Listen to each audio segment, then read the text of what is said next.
presentation. Good evening and welcome to the Westborough Advisory Finance Committee meeting of Thursday, February 29th, 2024. Happy Leap Day. This is our 23rd meeting of fiscal 2024. We're in the Forbes Municipal Building in the Great Hall tonight. Pursuant to Chapter 2 of the Acts of 2023, this meeting will be conducted in person and via remote means in accordance with applicable law. This means that members of the public body, as well as members of the public, may access this meeting in person or via virtual means. In-person attendance will be at this location, and it is possible that all members of the public body may attend remotely, with in-person attendance consisting of members of the public. This meeting may be accessed remotely via the link in the agenda. When required by law or allowed by the chair, persons wishing to provide public comment or otherwise participate in the meeting may do so by in-person attendance or by accessing the meeting remotely as noted. Additionally, the meeting will be broadcast live in real time via Verizon Channel 28, Charter Channel 192, or via Westborough TV's online platforms at westboroughTV.org and youtube.com/WestboroughTV. This meeting, it will be recorded and live streamed by Westborough TV. And as always, we thank them for their kind assistance in bringing this to the public. So tonight, we're going to start off with Article, I don't have to say currently, because the warrant's closed. Article 16, we have Sustainable Westborough members Pete Dunbeck, the chair, and Ben Bowers, who's our town sustainability coordinator. So you're joining us remotely, and so you're gonna do a presentation first. I know you sent some slides, or are you gonna do the presentation, or do you want me to? I can. If you have it easily, it'd be better if you did it. I have it have queued to up. dig it out of the email right now. I can. If we have if you to, let me share the screen, okay? Can you see the screen? Yes, perfect. Okay, very good. Thank you. Ben is our new sustainability coordinator, as you said, and he's going to kick us off. All right, it's nice to be here. So for Article 16, for municipal decarbonization study, the purpose of this article is to complete a guideline brought upon the new Climate Leaders Program that was introduced by DOER. I'm going to talk a little bit more about this program in the next slides. One of the requirements for this program is the development of a decarbonization plan, and the funding purpose of this article is to secure engineering services for creating the decarbonization roadmap. At this time, we do not have a definitive cost. However, by town meeting, we plan on doing so. We did, however, receive a verbal quote from Power Options, ranging from 10 to 12,000, and this is depending on the number of buildings included in the study. We are currently anticipating the availability of grants, potentially before town meeting. Following discussions with DOER, they are expected to make an announcement within the next few days regarding competitive technical assistance. Hence, the purpose of addressing the funding section of this article is to ensure readiness should DOER funding not be accessible. Next slide. So the Climate Leaders Program was announced in October 2023, which represents the next evolution in Massachusetts' commitment to climate goals. Building upon the foundation of Green Communities Initiative, this program is also referred to as Green Communities 2.0. So the reason we are wanting to become a climate leader is because this program is much more aligned with Massachusetts climate goals and also our CAP. Unlike the Green Communities program. So this program will also offer comprehensive support to municipalities, tools, resources, technical assistance for emissions reduction in municipal operations, and wider community focusing on electrification, efficiency in buildings and transportation. This program will open up a new pool of grant fundings for renewable energy projects, energy efficiency policies, and decarbonization activities. And the timeline and next steps for this program. So the first round of applications are supposedly due on June 30th. We could expect this date to change because DOER has seen some delays in planning. And this would be the first round of communities applying for this. Our goal is not to be in this first round of grant funding, but we do anticipate to complete the application by the end of 2024. Next slide. So as previously mentioned, the Climate Leaders Program is structured around 6 essential criteria that must be met for eligibility to become a climate leader. And as you can observe, we've checked off 3 of these requirements. So for one, we are confirmed as a green community in good standing. For criteria 2, Sustainable Westborough acts as our local committee. For criteria 3, we have had verbal confirmation from our representative at DOER that our climate action plan works as a decarbonization commitment. We are currently focusing on criteria 5, which involves developing a policy that requires no budget, but needs approval from both the select board and school committee. And criteria 6, which involves town meeting vote following an initial review, is an ongoing effort that will progress throughout the year. Next slide. I'll pick up. I'll pick up at this point. The decarbonization roadmap is, as Ben said, one of the key criteria for the Climate Leaders Program, and it begins by building a baseline condition of all the buildings. And as Ben indicated, it's very climate emissions focused. It's versus the previous, which was very energy focused. So we're going to use this engineering study to provide this baseline. In that, they will also make recommendations for strategies for decarbonizing buildings. And these are pretty specific strategies, more specific than we have in our climate action plan today. And one of the underpinning elements of the methodology is an approach they call zero over time approach. So it's not that you have to rip out furnaces or equipment that's working fine just to decarbonize it. You look for life cycle events that trigger the investment. And by doing this, you're right timing, you're making the investment at the right time to do deep energy efficiency, do renewable energy, do energy storage projects, and so forth. By doing this, you're minimizing your cost. So some examples of what a trigger event would be is obviously a new building entering the portfolio, a turnover, a release, or a renewal, periodic energy checkups, major equipment replacement. So for example, if you're replacing your HVAC system, that would trigger a review of whether it's an appropriate time to put in a heat pump system and replace something that's fossil fuel burning. So you use trigger events rather than, but you've done the study, you've done the analysis so that you know what your alternatives are in preparation for those triggers.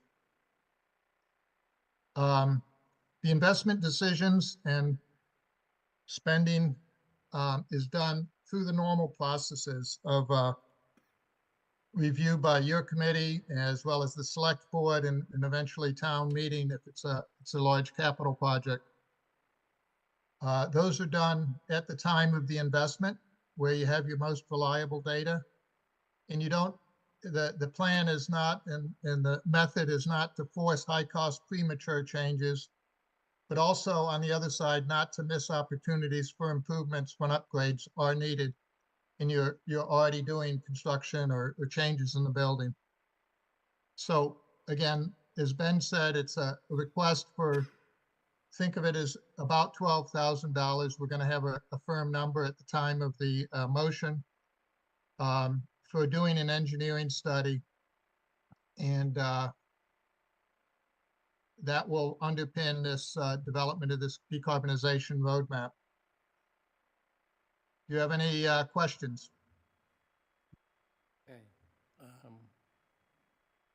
I have one question anyway, if I don't see anybody else reaching out. In addition to the study, what is needed to actually do the application that you said is going to be completed at the end of the year?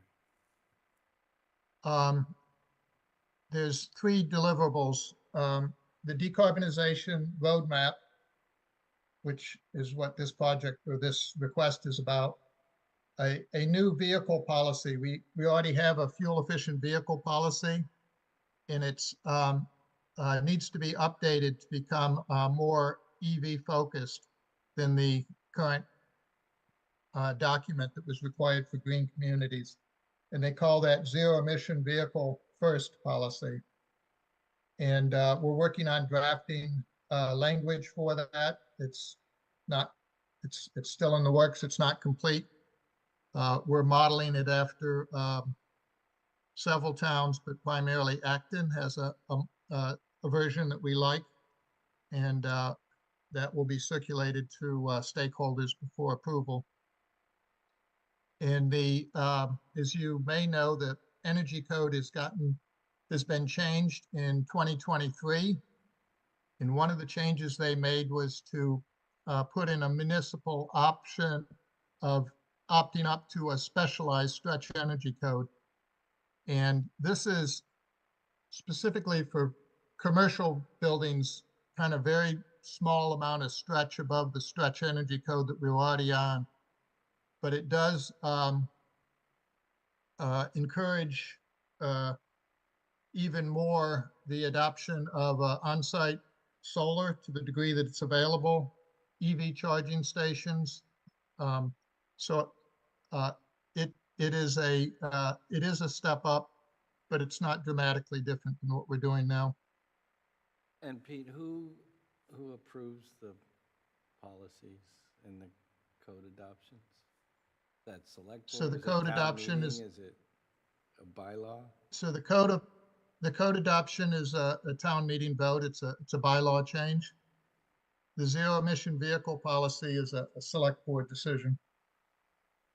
And so you would expect to it's do probably- the code adoption and a fall town meeting if you wanted to do this year? Yes, yes.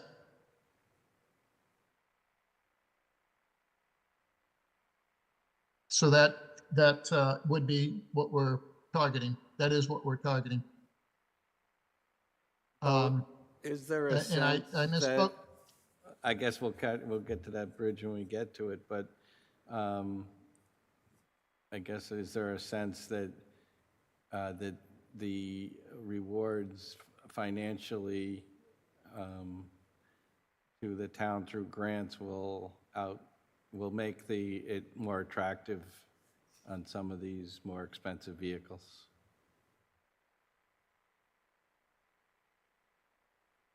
Yes, that's the expectation.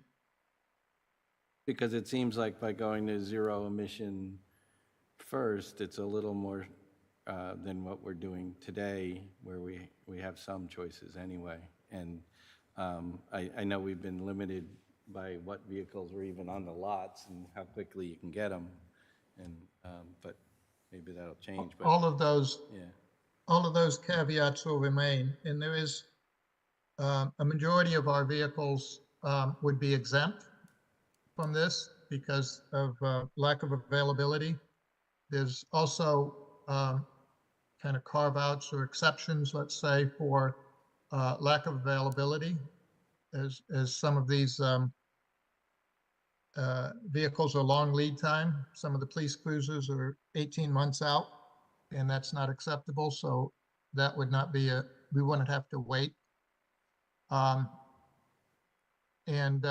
we think that there's also language in there that we're still working out with DOER about being not practicable. And clearly, in my opinion, if it's too big of a financial leap. It's not practicable, but they need to approve the language we develop. And so that's why we're modeling after communities that have gone before us. Anybody else have I did questions? want to correct one thing I said. The zero emission vehicle policy needs to be approved, not just by the select board, but also by the school committee. Okay, thanks. Rod has some questions. Yeah. Just get closer to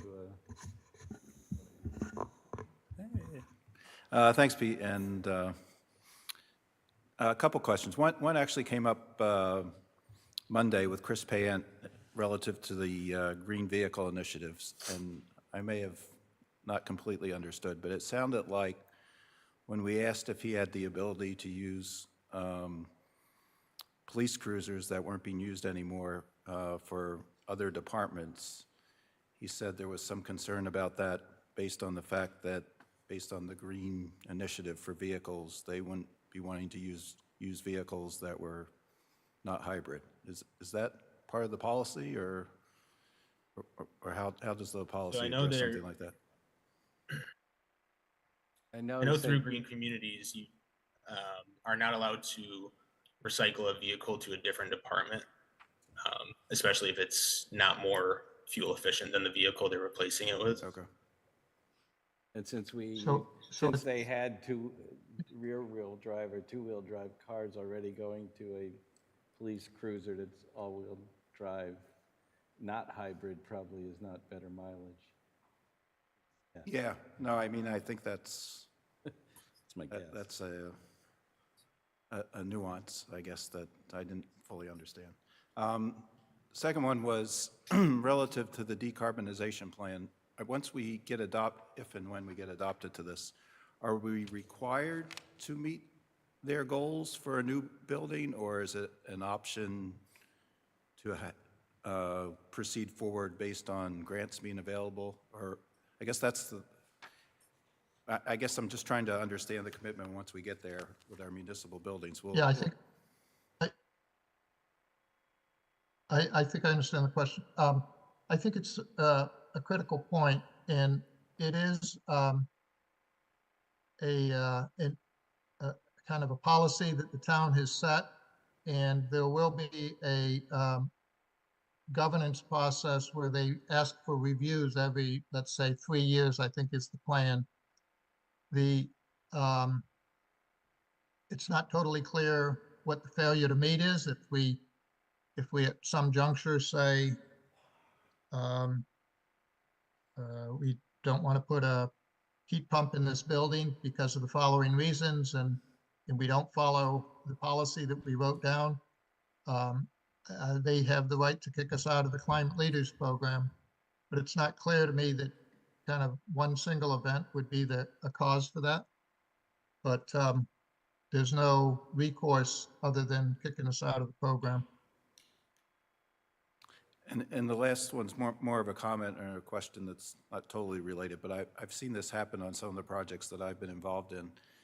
I wonder how much is the town involved with National Grid or our source providers in terms of, one, capacity to be able to handle, the major electrification, and two, the willingness to allow additional solar, back into the grid. I don't know if those issues have come across your radar screen yet, but I've seen other communities where Yes. it's been an issue. Yes, it's there's a lot of moving parts, as you're alluding to. The grid needs to evolve to these new loads and sources of either heat pumps or solar panels. It's going to change the requirements of the grid, and it's not clear that they're ready in all cases. And that could be a reason why we don't go to a heat pump at some juncture. So I think all of that is uncertain at this time, and that's why it's a plan with the trigger event, and we'll do the analysis. And if we decide we're not going to do it, or we are going to do it, we'll report it to the state. Yeah, so I mean, I fully support the idea behind it. And I just wonder if there's something we can be doing with the power company to ensure when we get to the point that they're engaged and ready. Hate to go through all the Yeah, work and say, you can't connect your solar power or whatever to the grid or to sewer more. I have had meetings with the local representatives. I don't know what authority they have, but to basically what you're saying is be proactive in regard to, describing to them what we see in our future in regard to electrification and distributed solar generation. And, it's their job to build that infrastructure out. The more transparent we are in regard to our our plans, the easier it is for them. I don't think they're used to that kind of proactive planning. I think they tend to be reactive in their infrastructure build out. But on the other hand, I've talked to people, they recognize that that has to change. So I'm hopeful that it will. Thank you. Any other questions? So, question for the board, are you comfortable voting now, or you want to wait and vote at town meeting when the motion's made, or do you want to I vote like to now on vote when we have the 12,000? dollar amount. Yeah, I don't know what we'd be that's what I'm voting for asking. now. With its Well, we opening. could make a motion for 12,000, and if it was different than that, we vote, but I'm okay either way. Really I preference. think I'd like to wait till we know what we're voting on. All right. So no more questions for these guys? You're all set, other than learning the I amount? have a question about something from the past. No, And- if it's related, I mean, we got a lot to do tonight, so. Okay, fine. If it's really But related, then Mr. it's good. Otherwise, we can have them another time. Mr. I'm happy- Dubnik, I'll email you separately. That would be great. I'd be happy That'd to be discuss perfect. Thank you, Beth. whatever. Okay, and thank you, Ben. It's nice to meet you. And thank you, Pete. Thank you. Very good. Have a good night. Cheers. Thank you. Thank you. Okay, trying to keep kind of on track. We got a lot on our plate today. Next up, I'd invite Christy Williams, our town manager, and John Steinberg, our interim finance director and chief assessor, to come. We have some budget discussion, article information. There's a couple of articles that now have dollar values that want to cover. And notably, Articles 5 and 6. Sure. Sit there? Yeah. Sit there? Sit there. Whatever you want. As long as the microphone works. Do you want to start with the articles? Yes, let's start with Article 5, the legal expense budget, which now has a number of 125,000 in the final warrant, which didn't have it before. So as the committee is aware, we had to seek additional funding for our legal budget. And that was really, that initial request was intended to get us to town meeting with the request at town meeting to increase legal budget further. We're averaging $25,000 to $30,000 a month for legal fees at this point. And so that's a conservative estimate to get us through the end of the fiscal year. We still continue to propose level funding the legal budget in fiscal '25. And we expect that will cover things going forward, or we hope that it will. So the hope is that we get past this bump, but it's not this way forever. Correct. But we don't Yeah, know that. I mean, as you all know, we certainly have litigation on our executive sessions. There's been a lot of work with counsel related to the acquisition of the property at Bay State Commons, but our typical legal bills are about $10,000 to $15,000 a month. And, sorry, I guess I'll just ask questions. The thought of this is it gets you all the way through June 30th. And if there's extra, of course, this came from free cash, so that would revert to free cash. Correct. And if there's shortage, you'll be back here asking us Yes. for a transfer or for a reserve transfer, one or the other. Yes. Okay, anybody else have questions? One general, do we use the same law firm for all of our work? Most of it. We do have a separate tax title attorney. Any other questions? Okay, let's, you ready to vote? So, does somebody have a warrant? Jean's not here today that would like to make a motion with the amount and money source. I'm going to move to recommend the town vote to approve Article 5 in the amount of a transfer from free cash in the amount of $125,000 for the purposes of legal expense budget. Is there a second? Dolan, second. Very much. Okay, any further discussion? Okay, if not, we got to do roll call vote because we are hybrid. Oja, yes. Blumberg, yes. Brandt, yes. Clap, yes. Dolan, yes. Leslie, yes. Stafford, yes. Yeah, you have to Ah, I was waiting skip for my ahead. cue. No, Jeez, no Jean. Threw me off. Okay, so that's 800 in favor, and motion carries. Okay, next up, the Finance Department budget. Article 6, which is in at $22,800 from free cash. Yep. So this is seeking free cash for the expenses of portion of the finance department budget. And that's to cover, as you know, we've had to bring in interim services, which we fund through the expense line. We have sought a reserve fund transfer from all of you. And so this would be to cover continued interim town accountant services through the end of the year, understanding that we still have a vacancy in that position. And I think you have a little bit of news for us that we have hired a treasurer. Yes, Which I don't yes. think this board knows, maybe. Okay.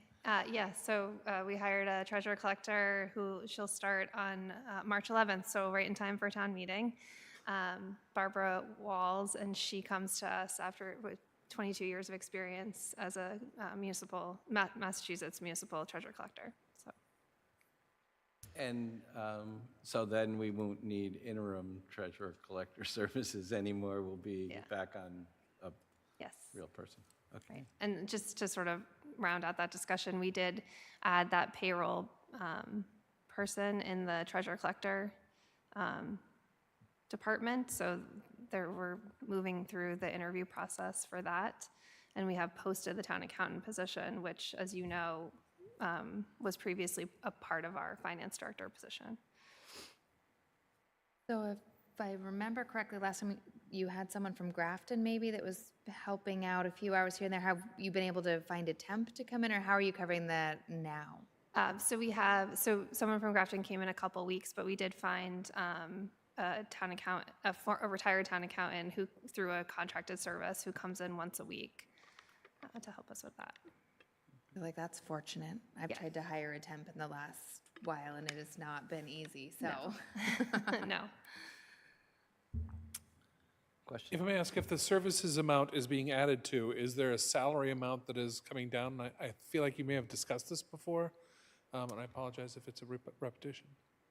So with John serving in both positions, there is potentially a surplus at the end of the year for the salary. However, adding that additional payroll benefits position and the town accountant position certainly pull from that. If there is anything remaining in salary and wages, it would be probably $15,000.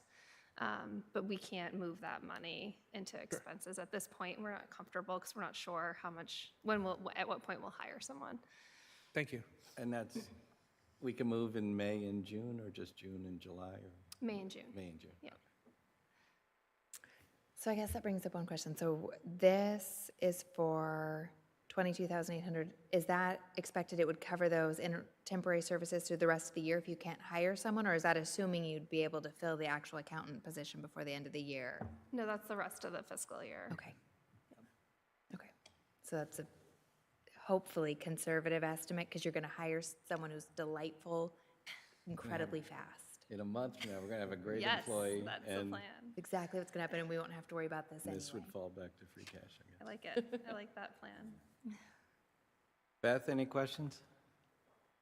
No, I'm good. Thank you. Anybody else? Questions? Did so well with that last one, you want to make a motion? Frankie, Yeah. sure. I make a motion to vote the town approve Article 6, transfer of free cash in the sum of $22,800 for the purposes of the Finance Department budget to support, or the Finance Department expense budget. I just want to clarify that we recommend the town vote. What did I say that we should do? I think you said we Demand. vote or Okay, something. okay. Anyway. Let's recommend that they do it. Browbeat them into Forcefully doing it. browbeat people into voting for it. Second, someone? Dolan, second. Okay. Any further discussion? Why am I sitting to your right? Damn it. You get here late, that's what you get, okay. Get here late, you get the bad seat. Come early, you can All sit right, way yeah. down there. It's on me. Okay. Right. OJ, yes? Lundberg, yes. Brant, yes. Clap, yes? Dolan, yes. Leslie, yes. Stafford, yes. So that is also 800. Almost all said in Okay. alphabetical order. I think that was it for articles. I just wanted to get your opinion on an article that we aren't planning on somebody coming back for, which was this open space and rec plan update, which we did cover at the budget summit. And that is, I should have written it down while I just saw it. Oh, number 15.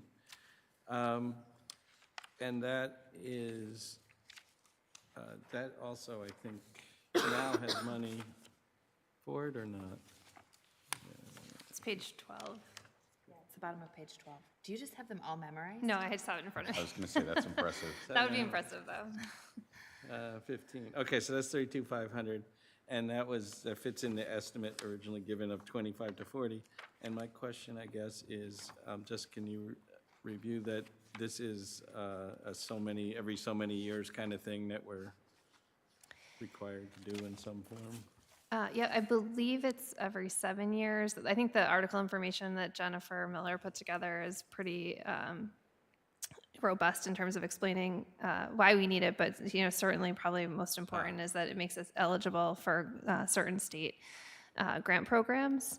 So in addition to that, it's a planning document for us as we look at potential open space acquisitions and the siting of future recreation facilities. One of the things she highlights in here that I think is really important is that it looks at accessibility and environmental justice areas. So making sure that parks are equitably located throughout the community and recreation is accessible. And in here, it does say the plan updates required in 2025, so it is Yeah. Okay. Is the committee ready to vote that or have further questions? I just have one question on the funding. The funding that gets set aside for conservation and affordable housing or something like that, what, that adds to our taxes? What, The CPA? yeah. Is that, could we use the CPA for that, or? I'm not sure. I know that the CPA isn't going to be ready to distribute any money until October, and where it needs to be updated in fiscal '25, I believe it's similar to master plan and some other plans. There's a full public engagement process, so I expect that we'll need to get started before that. Yeah, so maybe possibly in the future, again. Yeah, I'm not sure, but it's a good question. Any other questions? So why don't we vote that one out if we can? I hate to put you on the spot. No. I think it's you. I think you can See just if I can get it assume right it's this you. time. I'm going to make a motion to recommend the town vote to approve Article 15, the transfer of free cash in the amount of $32,500 for the purposes of the Open Space and Recreation Plan. Second? Dolan, second. Any further discussion? I'm looking up, but Beth is really in the screen, so, okay. Why don't we vote? OJ, yes. Lundberg, yes. Grant, yes. Clap, yes. Dolan, yes. Leslie, yes. Stafford, yes. Okay, that's also 800. Okay, so that's done. Okay, I think that was all the article questions we have. So why don't we jump to some of the You want to do the golf budget club? questions? Oh, because Christie's here? I didn't hear you. Which one? Yeah, give a golf club building committee update Sure. between the two of you. Do you want to go? Yeah, I'll start, you can Okay. help me out. Sure. So the Golf Club Building Committee, which is now part of the Municipal Building Committee, had our second meeting this morning. This is Article 18, by This the is way. Article 18, by the Just- way. yeah. So, obviously, everybody's interested in getting this moving forward. We had our owner's rep consultant come before us at the last meeting and suggest two alternatives. One was to ask for money to go ahead with the feasibility and schematic design. Second was just to do the feasibility analysis. After discussion, the board recommended that we take the first step to do the feasibility study as first. As part of that, I think the board recognized that there's a lot of people who are interested in getting a little better understanding from the architect, what the feasibility of the existing golf club is. That's not the charge, but we believe that should be part of the feasibility study, just so the town understands all the options. So the committee voted today to request $100,000 to complete the feasibility study. We think that's conservative, but we'll go through an RFP process. We'll engage an architect to help us get to the next steps. Yeah, the only thing I would add is, and we didn't talk about it at the building committee, but John and I are working on, as you can see, it's drafted to say from available funds. And so we're working on a calculation to identify how much from free cash versus retained earnings, understanding that a portion of it is the golf club. Also, it could come from country club retained earnings A as portion of well. it, Yeah. less than 50%. We would use a calculation looking at how much of the actual building is dedicated to the golf club. So my question is, what's the deliverable from a feasibility study? What does that really mean? I mean, it's possible to do a building, or it's, it's more in depth that Yeah, you could no, actually tear this down for so much, or I don't know how much. I think the goal is, one, programming, understanding, what can fit generally within the footprint that is there, understanding the capacity for parking and other impacts. I think the biggest next step is putting dollars in front of the decisions that were previously recommended, so we have a good understanding. I think the ultimate goal, which is still under discussion, is eventually an RFP process that may lead to a private developer coming in and developing it, so it's not using town funds. So it's not a cost to the town. But I think until we have that information, we'll know how attractive it might be for a developer to do that. So. And what is the time frame? Is this something that you'll be back in fall town meeting or next year's town meeting with the result of this and what you want to do next? I think our goal would be this fall. Fall, yeah. Yeah, I think there's a lot of people in town who are interested in seeing this move forward. I think one of the things the committee talked about today was having an open house after town meeting for people to really see the condition of the building and get a better understanding of what the challenges may be to either option. Basement tour? I think we're working on a video too, Yeah. right? Any questions? Two quick questions, like, is there a safety motivation to move out of that building or to replace the existing building? Is there a functionality issue? I mean, there's an opportunity cost to not building something better, more robust, something that serves the town better. But is there any compelling health or safety reason that this needs to be addressed now? The building itself? Yes, whether it's a feasibility study or any other pieces. Any investment in this sort of studying right now? I think from a golf club use standpoint, not having a restaurant there is limiting. And, I think people are anxious to get it going. I don't, or is your question is there a safety issue with existing building that we need to do something this minute, or is just? Correct. I would look at feasibilities as nice to have versus an unhealthy or unsafe work environments as need to haves, like a need to remediate. The golf club is having a banner year. Like the number of people doing golf is chugging quite along very nicely. So yes, having a restaurant is nice. So I guess I'm trying to understand if we're looking at a have to have for health and safety or a nice to have a timing for benefit of the town. Sorry, I don't, there's no health and safety issue posed. Okay.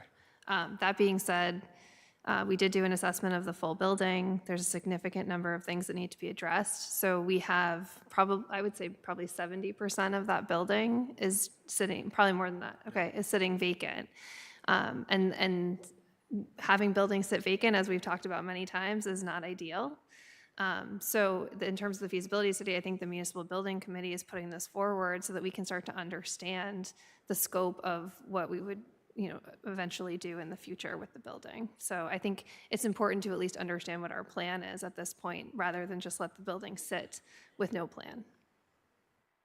Thank you. And the other question I had was with regards to the feasibility study. I think you said there's about $100,000 that you're looking at right now, but it could be more if you're looking for something.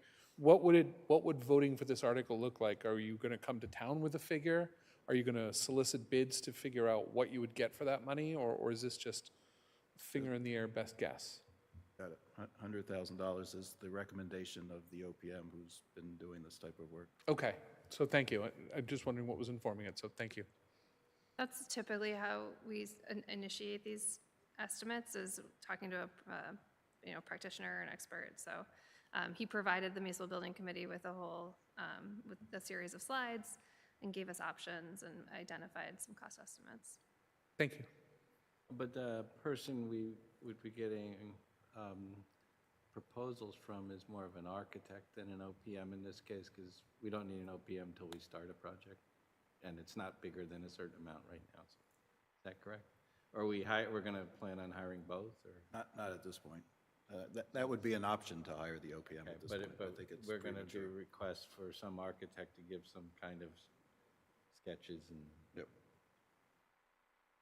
Any other questions? And so that's that's the number that's going to be on the warrant, on the motion. Okay. So I'll ask the same question. Do people want to wait till they hear the motion or read the motion when they're handed out, or do they want to vote on this now? I'm hearing the 100,000 is the hard number right now, so I'm Yeah, the other one was sort of a little more Yeah. iffy, the exact number. unsustainable. Well, would you like to make a motion? Oh, you're off the hook, Ed.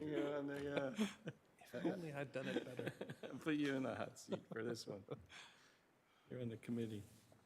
Article 18, to see if to recommend to the town to vote to transfer from available funds a sum of $100,000 or such amount as the town meeting approved for the purpose of funding a feasibility study for the golf club building project, including all costs incidental and related thereto, or take any action thereon.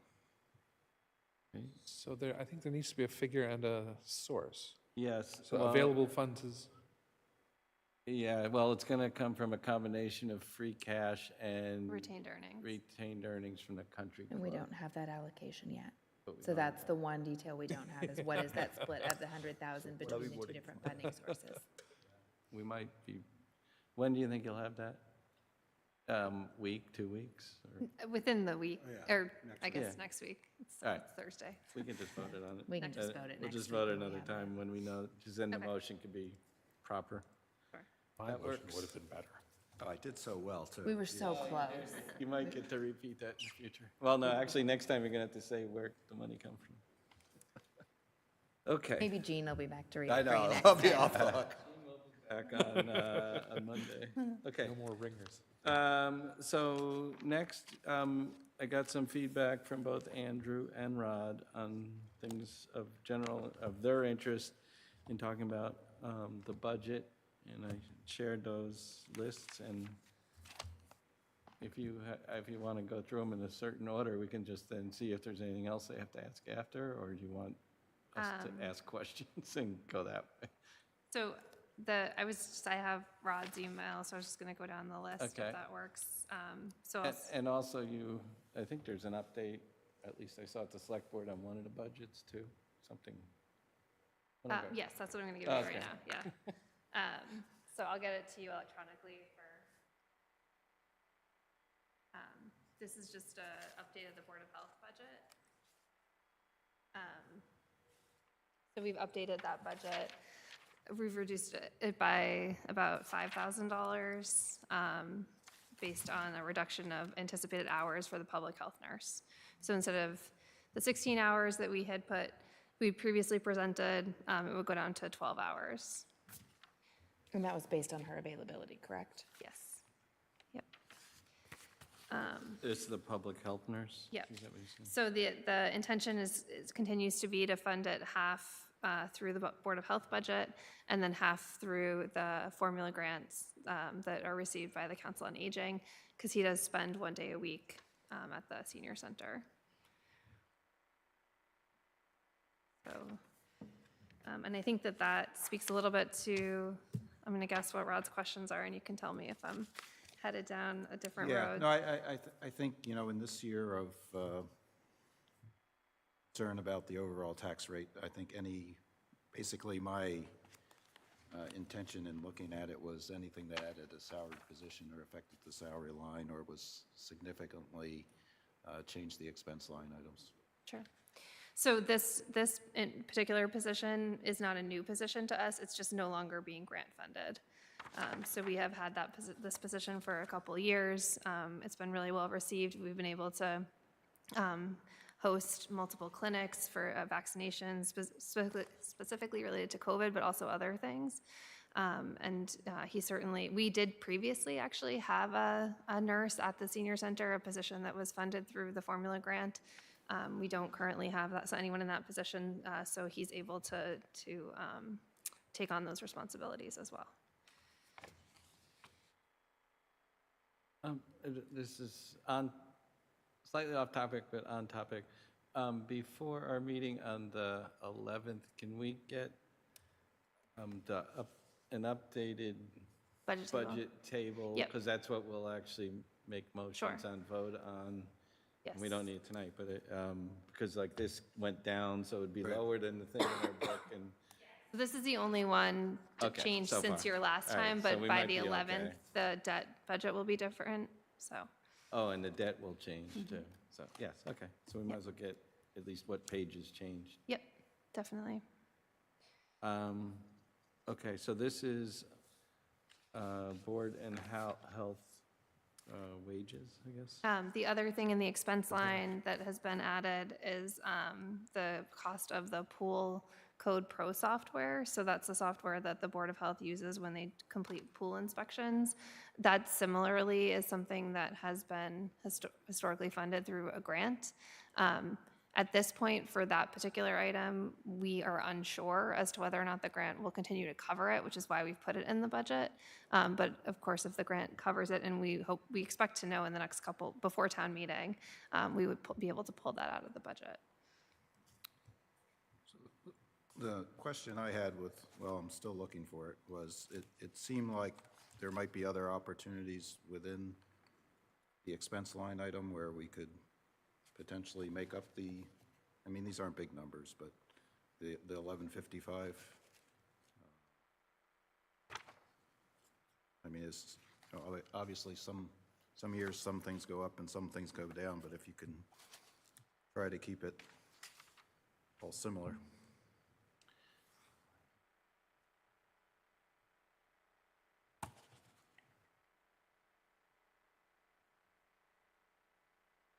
While he's looking, so this is about a $4,400 less than was in the book before or something?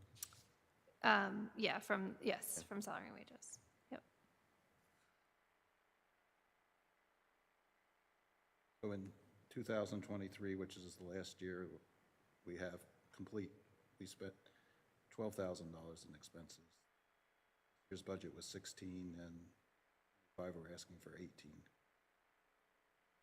So it's just, again, my goal, in looking at each one is, can we level fund one year to the next, particularly this year? Yeah, so the increase in expenses for this year is related to that software. So I'm just gonna, I can grab that number.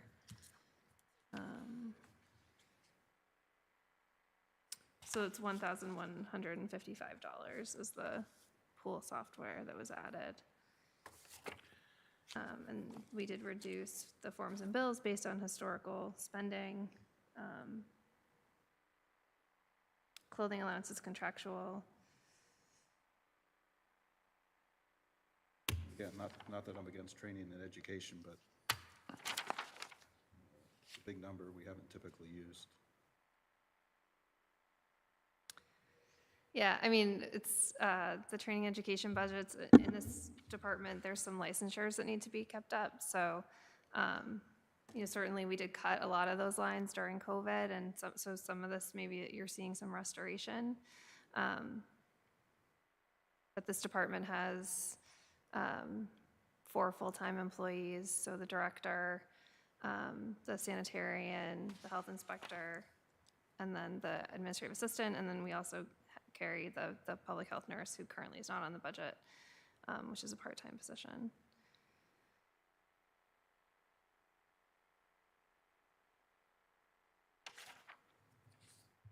Thank you.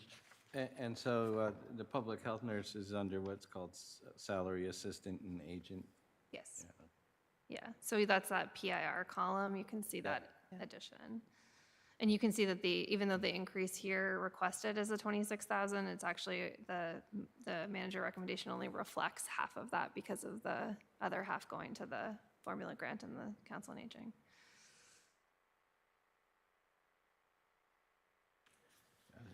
Any other questions on health department budget, salary and wages from anybody? So I just had not really a question, but just a curiosity on the other professional services, like what exactly gets covered in this other professional services line item Let me just pull that up. on the budget?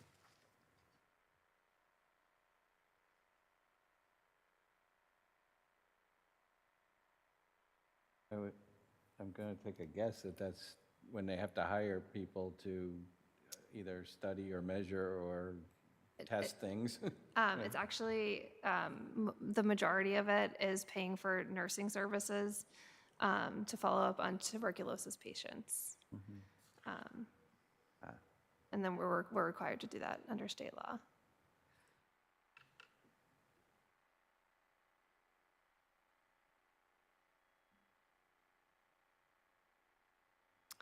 So just to give you, because I have it up, for the training and education, some of our conferences have previously been paid for through a coalition that are no longer paid for. So there's educational and environmental quarterly training, which is $3,600. The Association of Public Health is $2,300. That's a membership. And then we also send our health inspector, it's $200 to a certification class, as well as they take a lead certification.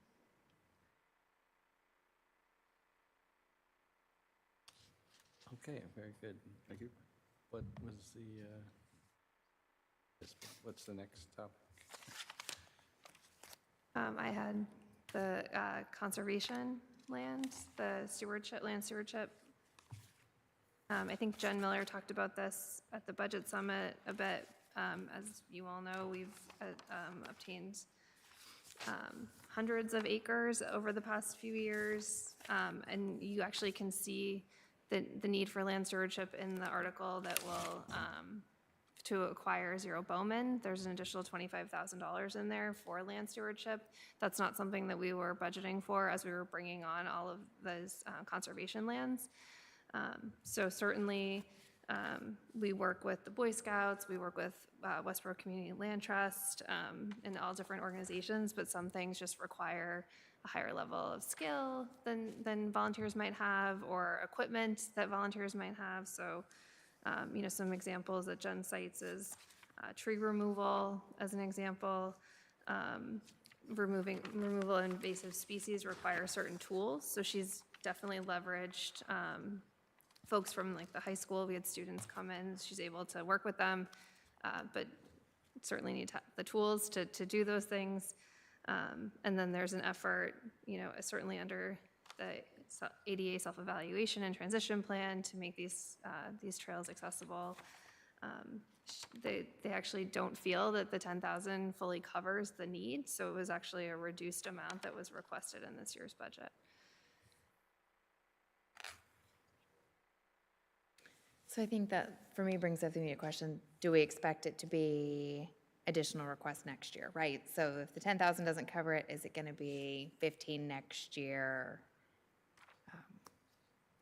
Not to say I really have an opinion one way or the other, it's just that I think that's the obvious question, is this is a step in that direction. Yeah, so it definitely, we anticipate that it would be an incremental increase in future years. I don't know where that ceiling is at this point. Again, is this something that could be paid for through that other fund? No, Oh, forgetting through that. the CPA? Yeah. I don't know.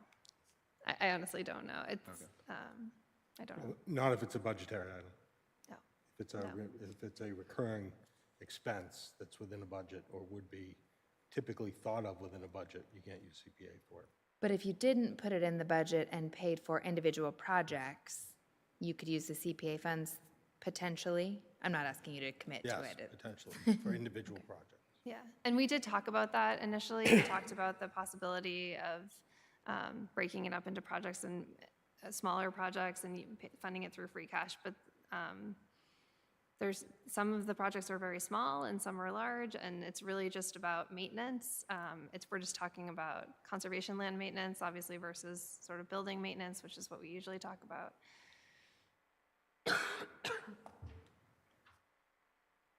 Yeah.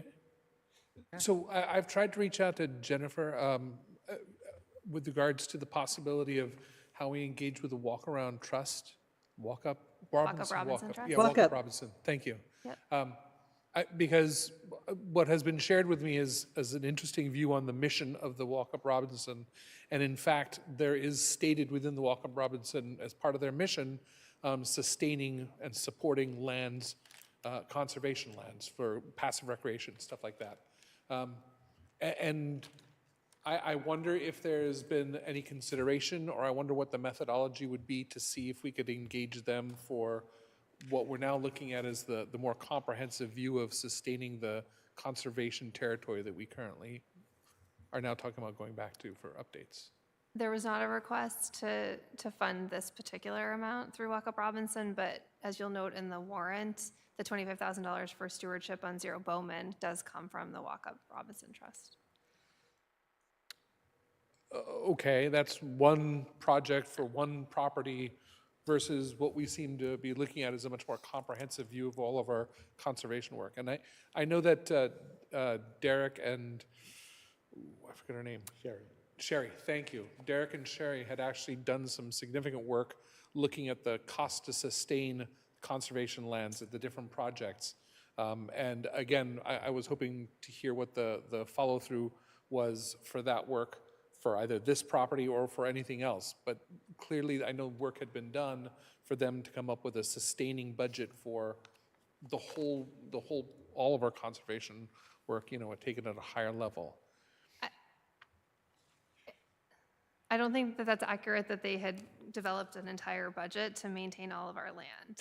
I didn't call it a budget. I'm sorry, and I apologize for misrepresenting it. I think that they had taken the steps to understand what the projects were, and that was going to be the beginning of looking at this sort of thing. So you're right, they hadn't followed all the way through, but there's been turnover in the department. Sure. But I think there's already material work that has been done in that process. Our free lands are not free, and that was one of the things they were approaching, was figuring out how much it costs, how often are we going to be replacing a bridge or stairs or what have you. Yep. Yeah, So- and that's the work that Jennifer's doing. I mean, Derek hasn't been in that department since 2019. Yep. So I'm not sure. I mean, that certainly was before we acquired the Belknap Street property as well as Eli Whitney. So I know Sherry had sort of started to look at land management plans for just those properties. I'm not aware of sort of a comprehensive plan. Okay. But certainly Jennifer is working, and talks to Derek and is working with the Conservation Commission. We talked about the need to sort of understand what that ceiling is and, to maintain these lands.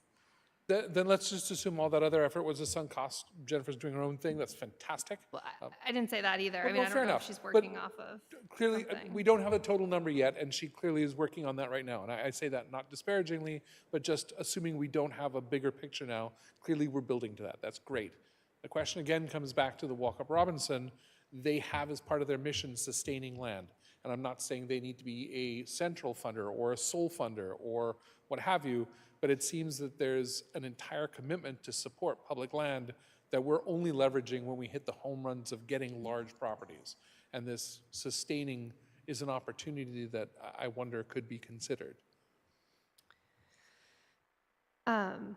Yeah, I mean, I think that Jennifer is trying to go beyond just the fact that we have these new additional properties and really trying to develop something like I think you were describing, that would understand how we would fully maintain. I mean, in terms of the Walkup Robinson Committee, I don't believe they've been asked that. I also don't know how they would feel about that, so I can't really speak to that. There's the whole trust document on their website. I haven't looked at specifically whether or not they could fund maintenance, but They can, from my reading of it, not being Okay. a professional attorney, but it does not just acquiring, but also the maintenance of it. okay. kind of. And I guess I'm not even sure what that process is. I'm clearly not the right person to call them and say, hey, you want to fund these things? Well, so Somebody else should. it's a town committee. They're in charge of the walk-up trust. They we ask them to call a meeting when we have something that we want to propose that they would fund. Okay, I mean, that's the process. awesome. Who's taking the note to do that? Or is, I guess, it's something we should do. It's funding opportunity we're leaving on the table without a discussion because ruh-roh, I mean, that's not, I would kind of love to know that there is a next step to this because it seems like such a potentially valuable asset for many years going forward. Yeah, I don't have the balance of the Walkup Robinson Trust, but historically, it has been used for land acquisition as opposed to being offsetting an operating budget. But that would be the decision of the committee if they wanted to start doing that. And I'm only basing that on what you have shared, sorry. But I guess my point is we're getting to a point where we have a lot of acquired land that needs something, care and feeding and taken care of. So pushing the mission in a slightly different direction may be sensible at this point because we have lots of nice spaces now and I don't know how many more. Well, we'll that have or actually something, goes yeah. back to the open space and recreation plan, right? Right. So the open space and recreation plan is going to identify priority properties, and then that becomes the same question that we always ask about reserves. Like, do we want to have reserves so that we can acquire properties in the future without borrowing? So that's certainly a question for that committee as opposed to me or Jennifer. I guess I would also say that a lot of what we do is grant funded, and that will continue to be. So Jennifer certainly has already applied for grants and has managed grants successfully. So I think it will always just be a portion in the operating budget because we will always be seeking grants for some of that work. I think you're just seeing it as another opportunity for the future, particularly as this number wants to grow. Maybe a portion of some area, they might want to fund the maintenance of a specific area that's near and dear to that group or something. And I'd suggest it's not a change in their mission even slightly, not even, I mean, it's literally written into their guide. But more importantly, if the question isn't asked, it sounds like it won't happen. And I'm trying to throw some recommendational weight behind, I would love to know that the question would be asked, it would be considered. So that's, Yeah, I mean, it makes sense to ask the question. I guess I would say that, you know, Jennifer was the first one to raise it by asking them to fund the maintenance related to Bowman. So it's, the discussion has started with them. It doesn't impact this $10,000, but it has started. Yep, I think we thank you. kicked it long enough. Yeah. Any other questions on this particular My budget? only comment, I mean, I appreciate the need to do something and certainly the cost of maintaining the space. I actually, for anyone who hasn't watched, I noticed at the select board meeting, ASAPET presented and they talked about some of their students are actually going to be doing some of that work. So there's some neat opportunities, right? We get some free labor, they get some experience, and that's probably an opportunity where this $10,000 goes to buy some of the supplies or that sort of partnership. So there are some neat opportunities, and I love that we're exploring those. What I would love to see, though, is, because I do think that this is likely going to be a larger request next year and going forward, I would love to hear from Jennifer what she thinks that number really is, right? And how do we quantify that? Is it based on space, right? Here's our cost based on acreage, or here's our ultimate, I mean, however that makes sense. I don't have any idea the best way to quantify that, but I would love to know if this is an incremental change, really what is the goal? What is the dollar amount that we think it is going to take to support our open space, either currently or in the future?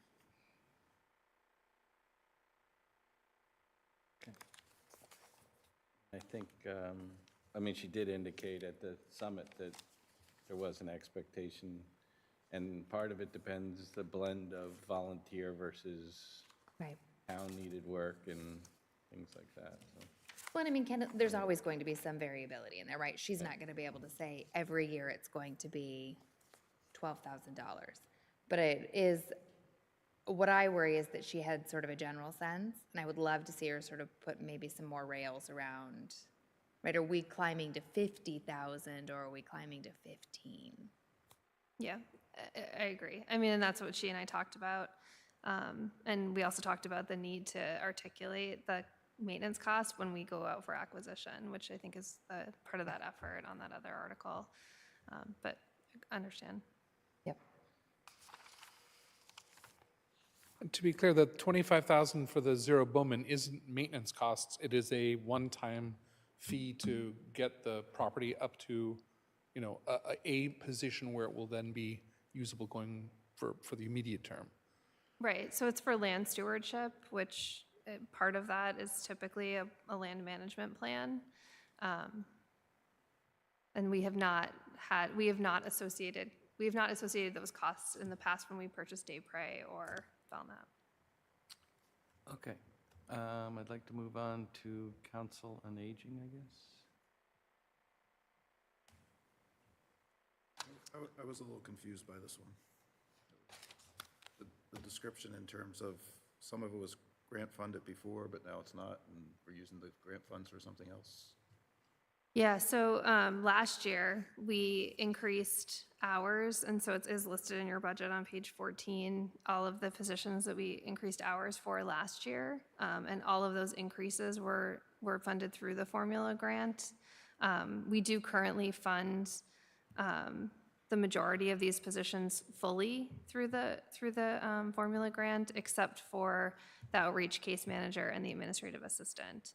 And so understanding that we are putting the public health nurse partially on the formula grant, and that this position is operating expense that's funded through the budget, we had always intended to move those additional hours for those two positions onto the budget. So instead of doing both of them, we have only done the administrative assistant in fiscal '25. So the hit to the budget this year, if I'm reading it right, is 47,000? Some of that's probably increases in salary as well. Is 8,200. So, For the administrative assistant position specifically, it says it's $8,200. yeah, so how do we get from 282 in '24 to 329 in '25?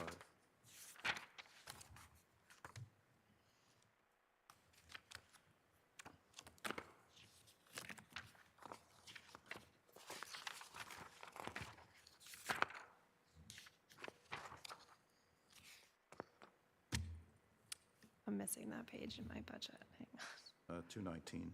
Yeah, I'm missing that page. You have your budget.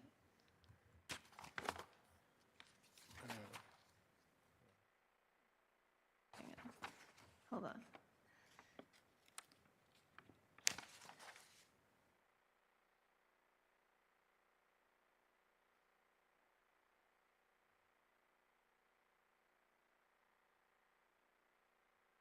So you're talking about the wages clerical? Yeah. So it's going Yeah. from 282 to The 329. increase is 47,606 in the clerical line. Of which 8K is this? Those staff members are all still in steps, so you're going to have a step and a COLA at the same time that is increasing those employees. You also have a number of employees in other positions throughout the senior center that are also still in steps. Can you explain that steps again, John? Just for, So within the pay schedule, yeah. each year there's a step increase until they get to the max. So instead of merit raises, there's step within the policies. And so they get their step increase, and then if there's a cost of living adjustment, they get the cost of living adjustment on top of the step. What's a typical step adjustment percentage-wise from year to year? Or About 5 or 6%. And the COLA was about 2.5 this year, or something like that. So you could get, if that's the case. Yeah. do you think that's what it is? I think so. Yeah, I mean, what I'm looking at is, I didn't run the numbers apples to apples. I'm just looking at the wage breakdown and how many employees are within the step within each section.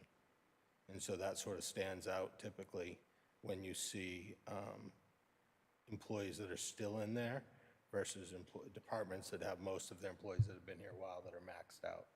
And when you have departments that have mostly maxed employees, the only real increase that you'll see in the salary line would be the cost of living adjustment.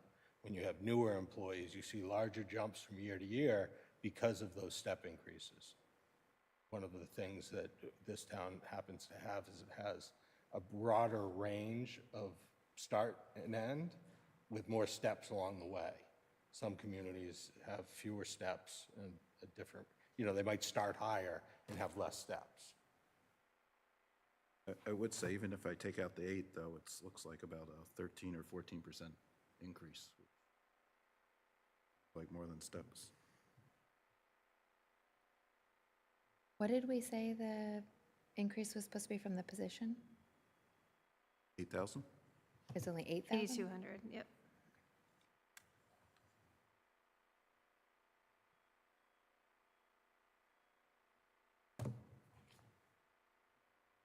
Position Yeah, stayed it's the same. almost a 14% increase.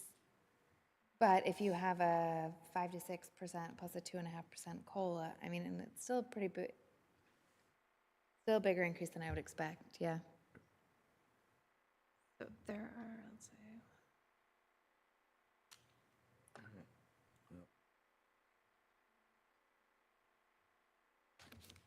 Maybe y'all can dig into that on Yeah, right. off meeting time or something.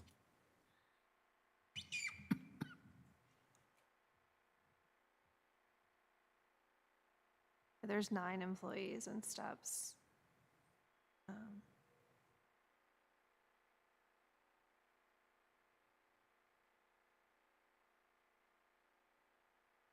In this list, there are 12 employees that make up 6.5 full-time equivalents or something in the book. Yeah, it was 6.52.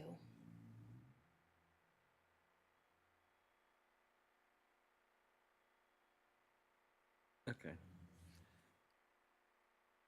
If you could look into that, and if it is really just steps or not, because it does. Yeah, I mean, there's really nothing, no other additional information we can give you because they're all in steps. This is the cost of them being in steps. So the only thing that's really changed aside from steps and COLAs is the movement of the 5 hours per week onto the budget from the And no grant. promotions or anything like Sorry? that? Are there any promotions or something where somebody changes job or? Nope. like a large number then. So it looks like the FTE equivalent is the same for 24 as it is for 25. It must not reflect the new hours moving in. The hours were added in '24. Oh, they were added in 24, okay. But they were grant funded. Okay, thank you. Oh, that makes sense. That's why it went up before. Even then, it was only like an addition of like 0.14 FTEs between 23 and 24. Right, because it was additional hours, it wasn't additional positions for several positions. So if you look at that page, 218 is where I'm seeing the FTEs. page 14 in your budget book, it shows you what the additional hours were that got you to that FTE. So it was 5 hours a week for outreach case manager, 5 for administrative assistant, 4 for Asian outreach worker, 2 for homemaker, and 8 for handyman. And those all continue to be grant funded, except for the 5 for the administrative assistant. Yeah, because Andrew, there was an outreach aid that went to 0, but there were other ones that went up in that chart between 23 and 24, so that it's not just that person, which was that person just went up a small amount, but And really, all they these shuffled the changes, deck there. all these changes are very, very small. Yeah. But the jump this year at 14% is kind of notable. Yeah.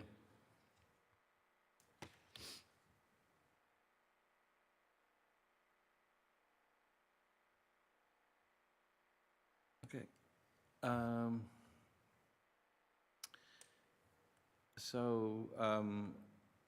Rod, I will say both the fire and police chief came to the select board Tuesday Yeah, night. that was If you more wanna- just you just wanna more at least discussion that. internally in terms of how Oh, we feel okay. about it. Okay. I don't think we So need, we I don't don't, need I any don't more think we from need any Christie? more information. Okay. And anybody who hasn't seen that, there's an additional discussion on those So I watched positions. it and I do still kind of have a question that I feel like I could probably just email and clarify. My real question is, so the For which chief? police, Because you can have Gene ask it, I guess. He's our liaison. yeah. Send him a note. Maybe I don't think it's worth having him come in, but I did have a question, so I could always send him an email and clarify. And if you haven't seen that, it's probably worth looking at, so when we discuss it, you at least have seen that. See what again? If you haven't seen the fire and police chief, I mean, we saw him at the budget summit, but there was a little bit of. Oh, there was other a subsequent? Oh, last Tuesday night at the select board meeting. At the 4-hour-long select board Yeah, you meeting, gotta so find where definitely it is. watch it at 1.5 speed. But you have to find when they were there. They're easy to find. Okay. IT, salary, and expenses you were interested in? Yeah, I mean, that was one, I think, we were looking at an additional position as well as, I know some of the expenses got moved to a free cash article. I guess, again, questioning whether the additional salaries in this budget year make sense. I don't know if there's more information we need, just something that I'd like to bring up for discussion when it comes. So it's not an additional position. It's a position we currently have that's 19 hours. The increase, you can see the request was to make it 40 hours, which would have cost an additional $46,000. We actually took 12 of those additional hours, 12 of the additional 21 hours, and they're being funded through water, sewer, and stormwater because this position does support those different departments. And then I guess in the, But it's a 9-hour increase for this group. But it's still a cost to the town. Yeah, no, I understand.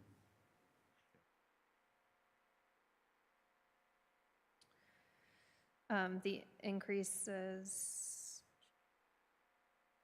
we did remove the fire department core switches, and that's now a separate article.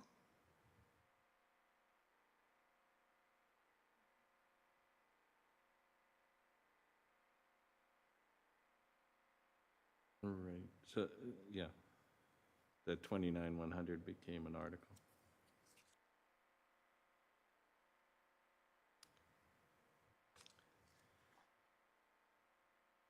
We actually, if you look at the request of the software maintenance, not only did we not move forward with the request, but we reduced that line by $5,000.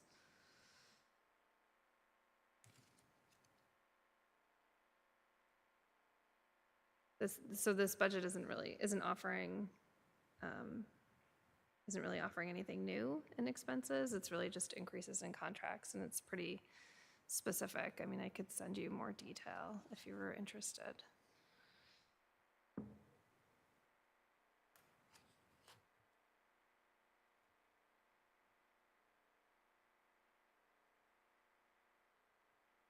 So,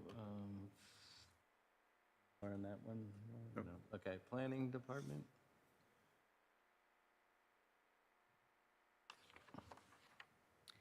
I don't know if you've had Jenny in, so I'm not sure what she's already presented to you. No, planning's coming on March 11th, Okay. so. Wait till then. yes, we I could guess I ask would them. just, the only thing I would say is that this position was initially proposed for next year to start on July 1st. It was reduced to a 6-month, so start of January 1st, and it's the Affordable Housing Trust voted to offset the cost with their funds. I believe it's 11 hours a week. So they'll be supporting that. And that's not just for this year, that's going forward. There also might be opportunity in the future to use CPA funds to fund some of this, but where the CPC is not fully set up, we couldn't make that request. There's your opportunity to spend the CPA funds, Rod. There you go, I'm happy, man. Okay, so we can talk to her about that again. Library, salary and expenses, communication assistant, library materials and licensing fees. I can speak to the positions. Sure. There was a request to review some of the positions based on their current responsibilities, and so we apply consistently to every position a set of criteria with weight to determine where they should fall on the classification plan, and also in review of other positions that are similarly situated. And so we did agree that these should be reclassified. We did not reclassify all the positions that were proposed to us, but certainly for the library assistants, we felt that they were properly reclassified at an N10. And then in review of the library director's job description, we similarly proposed to reclassify her. Those still need to be approved by the select board. I think it's important to note that when we move people up, we put them at the closest rate, though their earning capacity increases. So just like we just discussed, they would likely be eligible for a step. My main question here was taking away one library assistant and creating a position of marketing and social media. That seemed like, My understanding is the same person, but they were doing that sort of work, and it's a different job description, and maybe it's a different pay grade, I don't know, but I remember Marianne talking about that because of the social media and the advertising of their events is, they're running like multiple events a week, and I think that's a good part of that person's job. So I suspect the person's still doing a lot of the other things, but maybe it required a slightly different skill set. But you can certainly get more information on that. Yeah, Maureen has a updated job description, which again still needs to be approved, but we could send over a draft job description.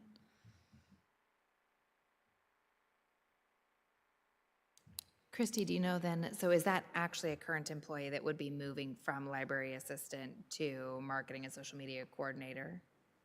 Because it looks like we have a decrease in one and increase in the other. So I Yes. assume we're just moving someone from one position to another. Yes, Okay. yep. That's what I recall. And I believe the books, you are required to do something like 15% of your budget on books and material. And so as your budget goes up, we actually are at the minimum, and we have to kind of bump that up to stay certified. Right, and that, it's a total budget, so it's inclusive of any salary increases, yeah. So that's a disadvantage to being at the minimum, because every time anything else changes, you got to move it around. But on the other hand, you're not spending the maximum either. So. That was a pretty, so from a budget of,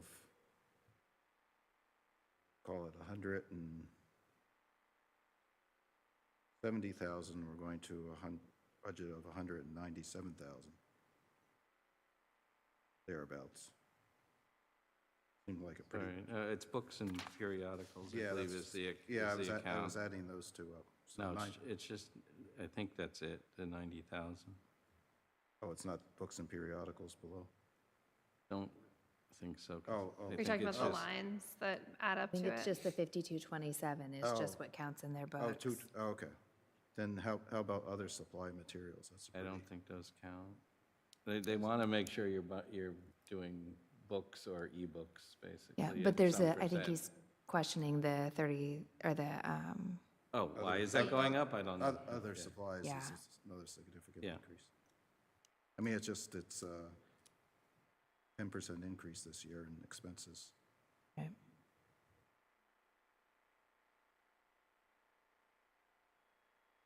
I can, I I can mean, I check. can walk through it with you, I have it right in front of me. Is that their electronic catalog? Is that the Libby, the electron, because I know that, I mean, we're seeing significant increases in all of this electronic, and I'm not saying another category where I would expect those would fall in. Which one are you looking at? It is the 5224E, other supplies, materials. Yeah, so 5224, 5224E, and 5227 are the three lines that have to add up to that percentage. Oh, so it is included Oh, in it that. is, So they okay. do have to have the increase there. 5224E, 5227. Yep, and 5224. Oh, and other. That's about And 200,000. 5224 is actually decreased.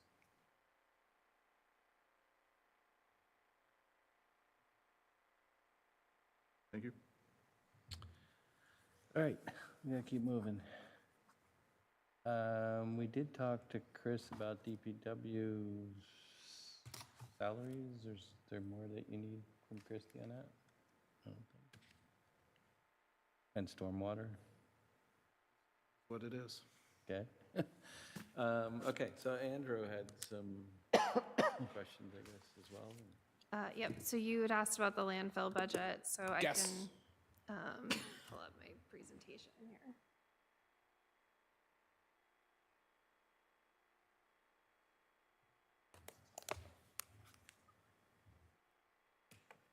Look, category, is it under health? 14333, it's right near health, page 212, 212. más o menos. That's my biggest trouble, is finding out where things are. Yeah, And we have 700 tabs in here, and I Yeah. still can't figure it out. go digital, but it's 1,200 pages. It's kind of slow. Oh, but I was down. I just open them all up in the separate documents so that I can just tab through each one searching for keywords. You're too good. Oh, here, it was right under health. No, I just know I'm not ever going to remember, so it's the only option.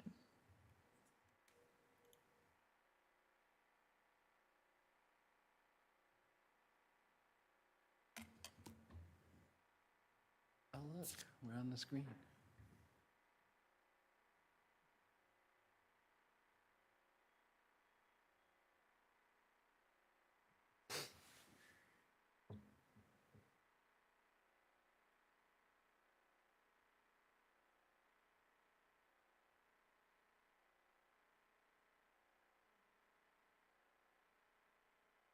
Yes, you probably need a microphone now.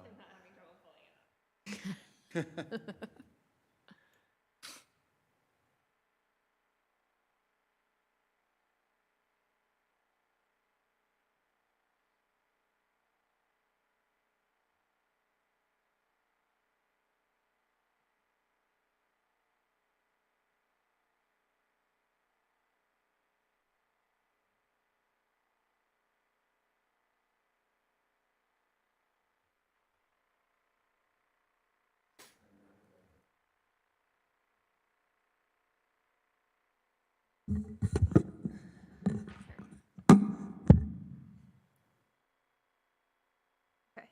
so I just have a few slides. This was presented to the select board on Tuesday. So as you probably know, we've been looking at different ways to handle waste in Westborough. So we had a committee known as the Waste Management Exploratory Committee. They met for about 2 years looking at different ways that we could handle waste. Last year around this time, we had received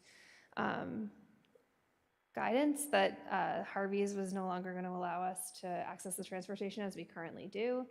And so several months later, that message had changed, and so they will allow us to continue to use it. So the Waste Management Exploratory Committee sort of went back to the drawing board to look at what they might propose to the select board. So these are the proposals that they reviewed. So there's 4 here. I should say that we did this, or the Waste Management Exploratory Committee did this with a representative from the Department of Environmental Protection. So we have a technical assistance grant with DEP.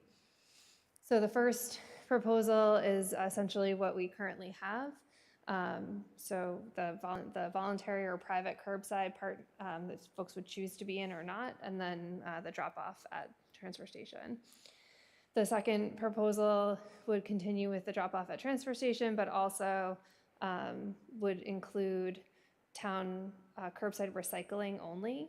And so you would dispose of your waste at the transfer station as we currently do, but everyone in town would dispose of their recycling curbside.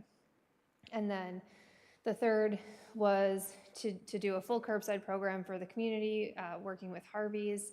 And then the last option here would be to go out to bid, talking to all haulers, and potentially have the option to go with a different hauler, understanding that that would require the town to stand up additional drop-off locations.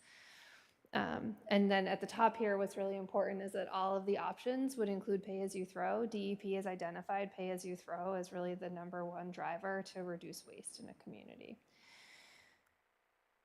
So they put forward their recommendations, and as you can see, their recommendations were 2 or 4. So 2 was the one that was just curbside recycling, and then 4 was to go out to bid. They understood when they presented this in December that we didn't really have the time to go out to bid.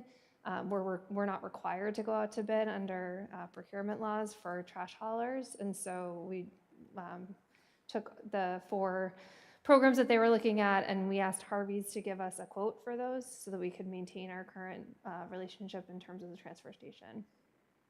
So they had put forward a timeline in December, so we're in that February for one more day time frame to develop an implementation plan of whichever program we want to move forward with. One of the key points of the implementation plan is that we have to develop it and submit it to the state by March 15th in order to get a grant. And then really start talking, which is what we're doing here, about the program recommendations. So when we went to Harvey's, we gave them all 4 of the proposals that the Waste Management Exploratory Committee had looked at, all of them including the pay-as-you-throw. And you can see here that proposal #1, we actually had split into 2 different possibilities. So one was like status quo with the transfer station. You could still get your own private contract with a trash hauler. But the first one is without single stream recycling, and the next one is with single stream recycling. And that's because we don't currently pay for our recycling. If we were to move to single stream, then we would then they quoted us $95 a ton. So our proposal, especially understanding the budget this year, is to go forward with the proposal #1, which would actually result in a reduction in the budget that's currently in your book. Right now, we're looking at a reduction of about 42,000. That's we typically budget based on 5,000 tons. I think I know where Andrew's question is coming from, and that's that in fiscal 23, we did not fully expend our budget. We do increase our budget because we have an annual contract with Harvey's. Every year, the amount that we pay per ton goes up. So we're pulling data. We actually have data going back to 1993. to identify sort of a better average. As we look at reducing this budget, we might look at reducing that tonnage that we base our budget on. Also understanding that if we're not paying for recycling and folks are increasing recycling, and that's my next slide, but if folks are increasing recycling and our trash is going down, then our costs are going down because we don't pay for recycling. We would pay $65 a ton for our solid waste. So the idea would be that we would use the current program with pay-as-you-throw effective July 1st. The residents would still require a sticker, mostly for proof of residency. We're talking about moving to a 12-month sticker rather than the 24 months. We would expect that the sticker would be reduced, understanding that residents will have to pay for bags as well now. And right now we're proposing $1 per bag for the 15-gallon bags, and then the $2 per bag for the 33-gallon bags. So we haven't identified local retailers, but these are typically sold at hardware stores or grocery stores. We're looking at there's 3 bag vendors on state contracts, so we're talking to them, getting references from other communities in terms of the quality of the bag, and they would work with us to help put bags in stores for folks. So the anticipated results, DEP actually anticipates that we'll reduce our waste by 25 to 50%. As you know, we estimate conservatively, so we're not willing to reduce our budget number by that much, but certainly as we watch this move forward, we could in the future reduce our budget number depending on how successful this is. So by November, when we need to set, we will have only had about 3 months of this, Yeah. right? So Yes. probably can't make a huge. No, but Decision on that. going forward into fiscal 26, we would have obviously better data. The DEP grant that we're applying for is $10 per drop-off user. So it's 1,600 folks right now. So $16,000 is how much we would get for the grant. And then based on DEP's estimates, at this price point, we would get about $200,000 in revenue from the bags, which is about what we estimate right now as revenue for stickers. So at that $85. So that would maintain our revenues. And then the next steps, so the select board will be asked to approve the implementation plan on March 12th. So we can submit that to the state to secure grant funding. But we're also at the same time meeting with Harvey's to negotiate a multi-year contract. So as I mentioned, we currently have an annual contract through the Board of Health. We would prefer a multi-year contract. That's more typical. And so we'll work with them on that. And then we have to contract with a bag vendor and certainly holding informational sessions. That last bullet point is something that the committee was really interested in. We haven't fully investigated that, but the idea of doing some sort of food waste management in town we think is really important. The majority of our waste is actually food waste, and so that would further reduce our waste if we could find an alternative for that. Beth has a question. Beth? Yeah. Has Sustainable Westborough or other equivalent, weighed in on the fact that this is going to increase our plastic bag use? So Sustainable Westborough has not specifically weighed in. We've certainly been in conversations with, we've had them abreast of what we're discussing. Most people use trash bags currently, and so we would just be using a different trash bag. Yeah, but it just seems like it'd be increasing plastic use. I know DEP has acknowledged that that's something that they hear from people as we start to implement this, and that's the response that they've given, is that the majority of people do use trash bags to throw their trash away, and these smaller bags would fit in a trash can, typical trash can, so folks would just switch that out.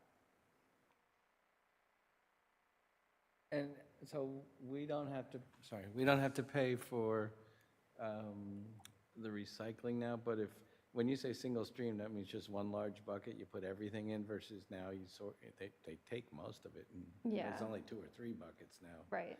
But that's still because they're able to pay for that somehow? I mean, how's it, They've told they us- make enough money on the recycling, or? Well, they've told us that it's the different process that they would have to go through that causes the cost. Okay, So they, yeah, because they have to, but they've said that we would be able to leave it as is, which would be a zero cost.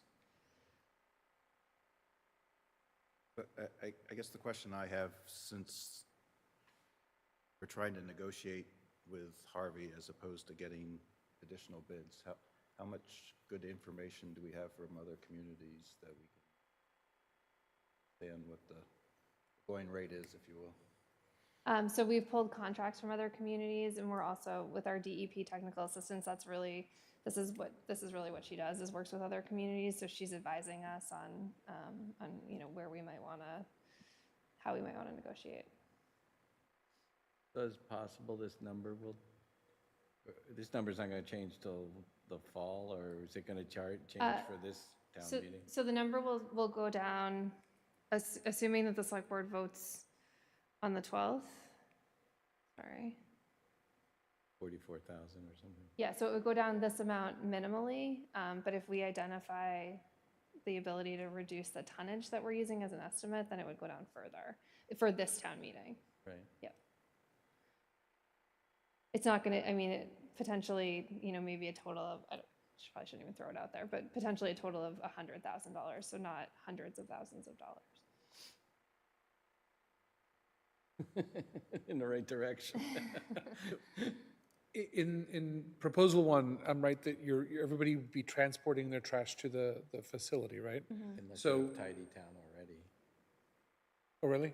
Yeah, that, you can still do the private. You can still do pickup. Tidy Town. Okay. That's your choice. So I get, that notwithstanding, the current hours at the facility are pretty limited, like no Sundays, just part-day Saturday.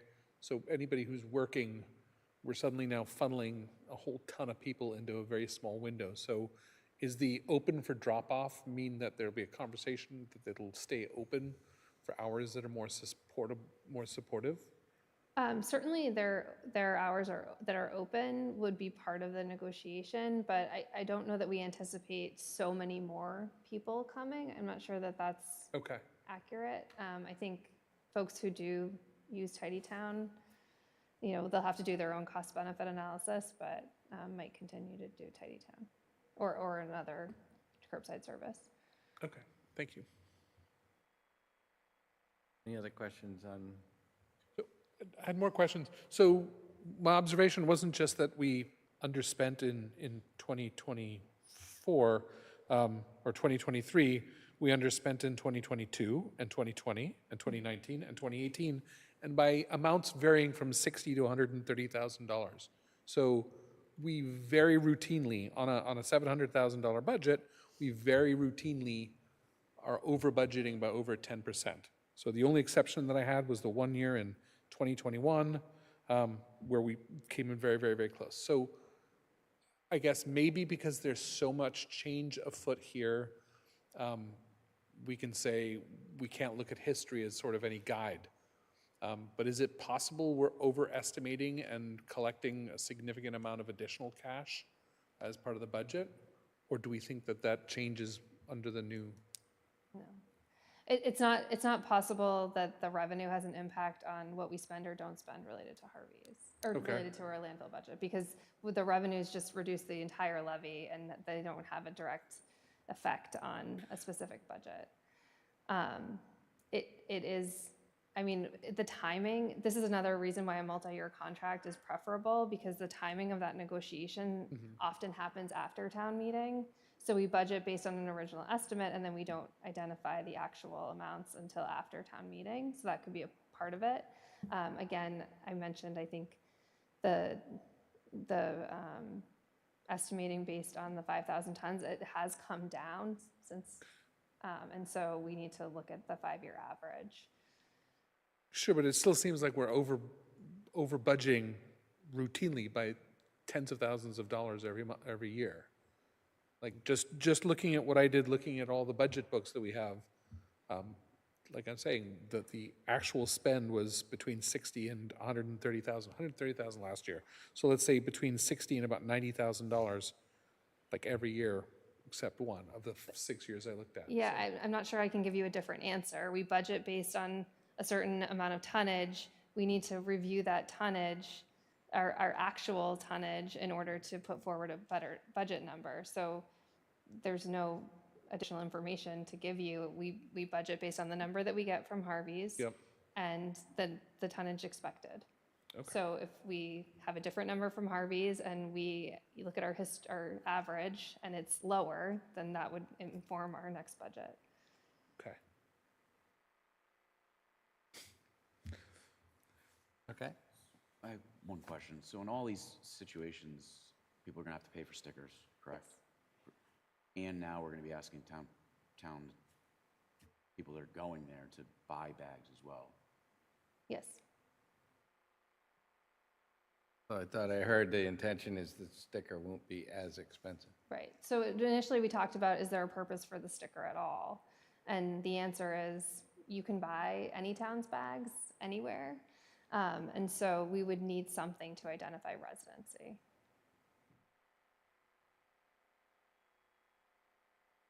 Was there any, I mean, there's no other alternative shown. Was there any consideration of just trying to get it the same way as now? And what does that look like? What do you mean? There's currently no pay-as-you-throw. Right. What's driving that other than trying to reduce? That is. That's what's driving it. That's it. Yes. Yeah, Westborough actually has a very high waste tonnage compared to all of our neighboring communities. We've been sort of identified by DEP as having that extraordinarily high amount. And so it's purely waste reduction.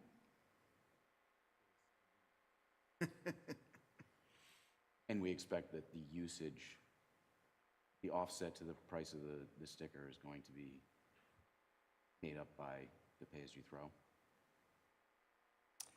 It's the price of the sticker, correct? Right. So we would estimate, we would not set the sticker in a way that would reduce the amount of revenue that we currently get. We want to maintain that revenues level. But so in theory, big picture, I should see a reduction in what I'm paying for the sticker, an increase in paying for the bags, offset by next year a decrease in my taxes because we all throw away less trash, right? And even this year, actually, because there'll be a reduction. Well, that's why I You would just see an increase Theoretically. less. Let's not say decrease in taxes. It would just go up less. okay, that's true. This portion of it would decrease. Good try. Right. But that was good. But, I mean, and Yeah. so that really is supposed to be where the offset is. That said, we're paying $1 for bags. You're probably not paying $1 for them, but you are already buying trash bags. Same as Beth's point about, because that was my first thought, was we're gonna put our trash in more plastic. But I've never seen the pay-as-you-throw, so it took me a second to realize that just becomes my trash bag. It's not an extra bag. Right, Correct. yeah. I don't use trash bags The whole now, thing is but very I new to mean, It would me. Well, increase it- plastic for it- me, but not. It also creates some level of equity. Like if you're a larger family, you're using more bags. If you're an older person, maybe one single person, and you're using maybe one bag. Which is true. So we pay for a trash service. And so now I don't have to buy the trash bags because I'm not taking my stuff to Harvey's. I'm already paying someone I else for a assume trash you'd have service. to So there buy is it. some If for level tiny town, thing though, there, you're gonna too. have to put it in a bag now. in the Well, so future, there's right? just that has to be part of the discussion of how private haulers Oh, would be okay. impacted by the use of the pay-as-you-throw, as to whether or not, because we don't have that, we're not a party to that contract with Tidy Town. So that's part of the discussion. But I thought when they collect the trash, the people are paying for the pickup, but we're still paying for the disposal of the Right, but we waste. don't have if you are contracted with Tidy Town, we are not a party to that. Okay. So I pay Tidy Town, and it's now their trash, right? So if they're not a party to our town contract, right, they don't have, They take it to No, Harvey. they take it to Harvey's and we get charged for your Right, trash. so the you, town still does? yeah, Paying for the pickup and delivery, really. But Harvey's paying that cost. So part of what we're paying Harvey to do is own our trash and then get Right. rid of it. right. pay the town. Well, we pay Harvey's, to take the trash from the dump to Wheelabrator. Yes. So no matter how it gets there, we still have to move it to Wheelabrator. I have to pay for trash bags and them to come get my trash? Well, and the other question is, can we just get a roll of stickers and you put a sticker on the bag you've already purchased? For example? And just make this an easier process? I mean, I think that's, while that might sound easier, it would actually be much more complicated in terms of enforcement. And if we don't have good enforcement, then the program won't be successful. Yeah, I mean, generally the bags are a slightly different color or something, right? And Yeah. printing on them, Yeah. so you don't have to like be up close and personal to Right. see the sticker. Anyway, that's in the weeds for our discussion. we're How much time do people have who've already gone to their local wholesale club and purchased a bag or a box or two of bags? How much time will they have before we switch? We're switching on July 1st, so don't overbuy. They can throw them into one bag, 15 gallon. Okay. Thank you for that update. Sure. So I'll get you an updated budget number. Yeah.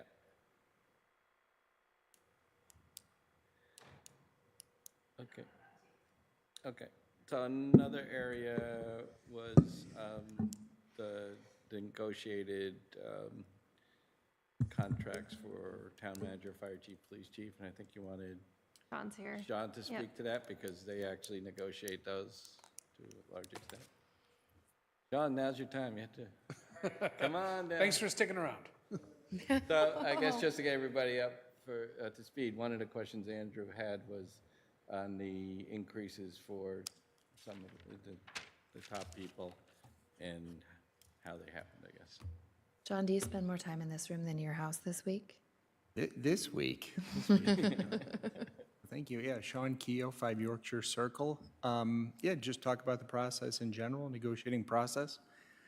So there are 4 contracts we negotiate, and correct me if I get anything wrong over here. Okay, feel free. So town manager, fire chief, police chief, and DPW director. The DPW director, I believe, is up next year. So we'll be back for that one. But for each of these processes, we pull, because this is all public information, we pull contracts from all of our, the communities we compare ourselves with. So we get 14 comparable contracts. And, both parties review those. It's shared with everybody. And that's kind of the basis for the discussion. I would say we start with just a general discussion of terms and what everybody's interested in getting out of the process before we actually get into negotiating contracts.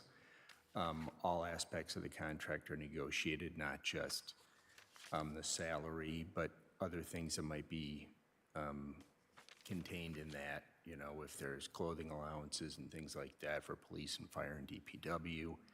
Also terms of the contract, and then, of course, the entire language of the contract. One thing we changed this year with all these contracts, not of any importance, but, we went from Board of Selectmen to Select Board on all the contracts. That was updated on all of them. So down to the smallest detail. And then when we compare within the 14 other communities, we also then have to look at the individual differences between the positions. Right, so a lot of those other communities, say for the town manager role, actually have a town administrator, which does not have the authority or the same responsibility as a town manager role. So you take that into account. These are, for most of the communities, I believe 12 out of 14, they're 3-year terms. You also take into effect, was the contract negotiated this year? Was it last year? Was it 2 years old? So there's really, you don't take the Excel spreadsheet, divide by a number and there's your number, but it is a strong basis for essentially what we believe is a fair contract negotiation. I wouldn't say there's a lot more to it, and then there's back and forth. Typically, 2 select board members are chosen to negotiate, because 3 would be a quorum. And then they bring, negotiation happens, they bring it back to the full board. We are in agreement with next steps. They then go back to the individual. I don't know if there are specific questions or concerns about any of the numbers this year. It just so happens this year, we happen to have 3 negotiations, right? Town manager's contract, her original contract was extended 2 additional years, so it ended up being a 5-year term. The fire chief's 3-year term was up, and then, of course, we hired a new police chief. So 3 happened in the same year. So whenever there's a replacement, you start over anyway? Correct. And you usually do 3 years, so if it's, and then I would imagine it would be a partial year. So if they started in December, you'd sort of negotiate through the end of the year and then the following 3 fiscal years, something like that. But so based on this, 3 of the 4 will be on the same theoretical 3-year cycle now, correct? While they're still here, yes. Yep. Theoretical. I guess what makes it pop for me is, I think we as a town, a lot of folks do really well across the whole town, and we're happy with everybody. So the question is, I understand indexing and all of that stuff, but what really pops for me is 7% for health department head, the library department head, 8.3%. So then you have 2% and 3% in here. Those 3 contracts that I'm talking about are significantly ahead. So if this is all indexing and all that, then is it just coincidence that every other town that we index against seem to raise their salaries for those three of the 4, right around this time? So how did these 3 pop? Because we want to keep good people, and we have good people, but we have lots of good people, really good people. So in that regard, we have a bounty of riches. Can I speak to that? Oh, sure, of course. I think it's a really good point. Certainly when contracts come up, I think that we have the benefit, not just in these 3 contracts that you're talking about, but our union contracts. That's when we look at the market, and every 3 years we look at the market and we adjust accordingly. The folks that you're talking about are non-union, so they don't have that same review every couple years. And so it's probably, the last time that we did a full compensation study for non-union positions was in 2018, when the market was very different. And we are currently conducting a compensation study for non-union employees because, to your point, we have a lot of really good people and we don't want to lose them. And we do feel like we need to review the markets for all of those non-union positions at this point. Well, and the really good people statement isn't just a point in time this year. We historically have had some really great people here, but over time, 11%, 20%, and 23% are notably large numbers. In a year where we know that we're hitting our town for $1,000 per member, approximately, I'm still negotiating, to be clear, but in a year where the average taxpayer is being hit like no other, so far potentially. It seems like the moment was that we very highly indexed based upon something, and some of it's indexing us, but this year it seemed that those 3 numbers jumped. The 11%, looking historically, because I tried to look at this over years, the 11%, we have times like that, but those 20% jumps are unusual from what I was seeing historically. And again, coming in a year where the taxpayers are being asked to carry a lot. So I would love to know what's going on in heads as we think about how we index that, and as we worry about me getting parking tickets now or fire service for bringing these things up. Got it. Right, and there's a small number of these, right? So there isn't something you could average this across. Each is done individually and is particular to that individual. So it's very hard to say, compare one individual across everything that happens with the town. As an example, look at the town manager's contract. It was a 5-year contract, right? Which is a long time period because it had 2 additional years. When we evaluated her against all the other communities, maybe I shouldn't say this, she was last. Behind every other community we compared against. And we felt it was unfair and that she needed to be brought up to what was commensurate with, her position as it was evaluated by all these communities. Market Period. value, so to speak. Period. Thank you, that's very informative. Yeah. Yep.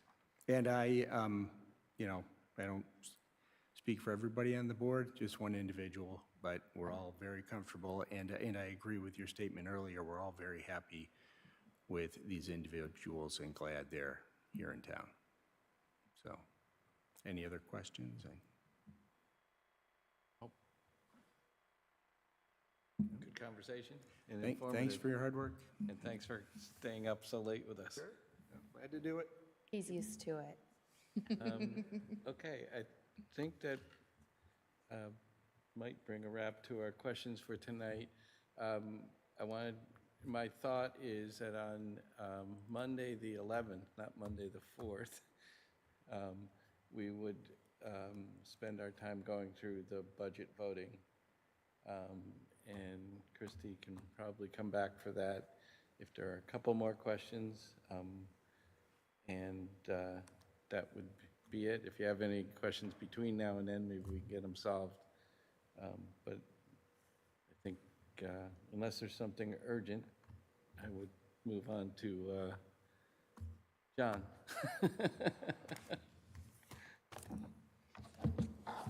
And thank you very much, both of you, for your time and your wisdom. Here, I'll sit over here since that's where I sat on Tuesday. Yeah, we could just replay it. I was tempted to wash my clothes and wear exactly the same thing just to confuse people watching later, but I decided not to do that. So anyway, I know you're running late, but I'd like to thank you for taking time as part of my outreach now that the warrant is closed and now that we're in the final stage, getting ready for the town election on the 12th and the annual town meeting on March 23rd. I wanted to spend some time to just talk about the usual setup and then a few things that are unique, at least in recent memory, for this year's annual town meeting.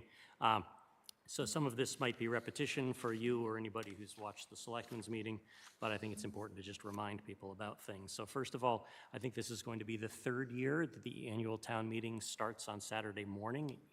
So it's going to be on Saturday, March 23rd, starting at 9 a.m. So typically the school will be unlocked shortly after 8 o'clock for voters to arrive and check in. Luckily, and we're going to start at 9 o'clock or as close as we can, given when the last person in line at 9 o'clock gets checked in. It's going to be held in the high school auditorium as usual, and we're going to have one of the gymnasiums set up as overflow only. So that will be overflow only if we run out of space. And I may have it that all the non-voters go there just in case, because I don't know how many people are going to show up. But luckily, we still seem to be mostly past COVID, so there won't be the steep audience number restrictions or voter restrictions we have.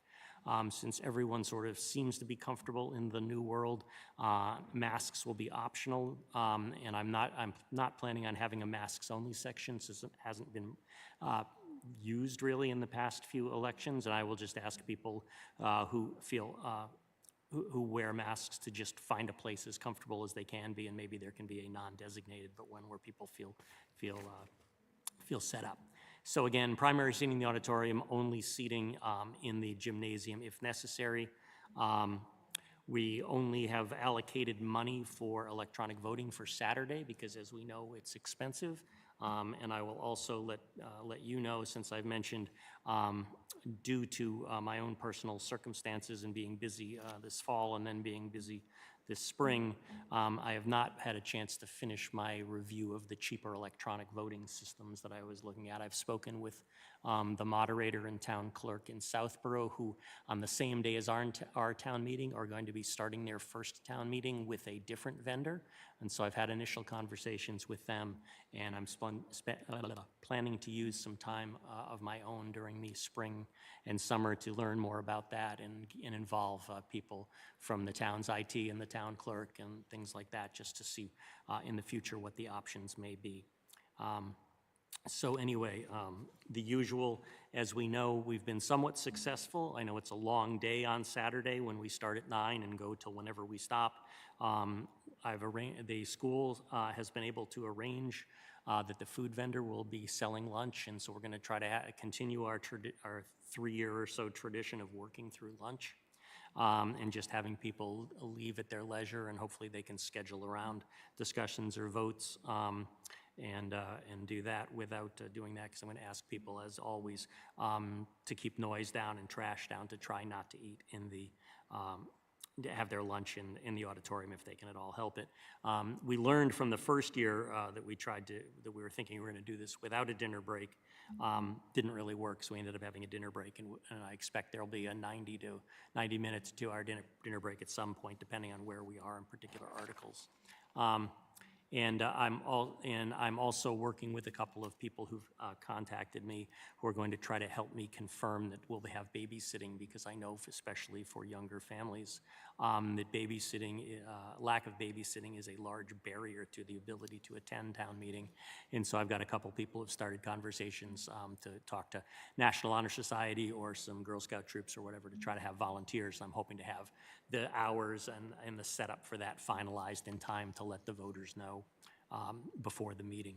I also want to mention that with the large number of articles this year, there's a strong likelihood, I think, of course it all depends on the voters, that we'll continue to Monday or Tuesday or whenever the meeting votes to reconvene, so we should all probably plan for that and hope for the best. So that's the normal stuff, but as we all know, we've found this year that there are many citizens petition articles on the town meeting warrant.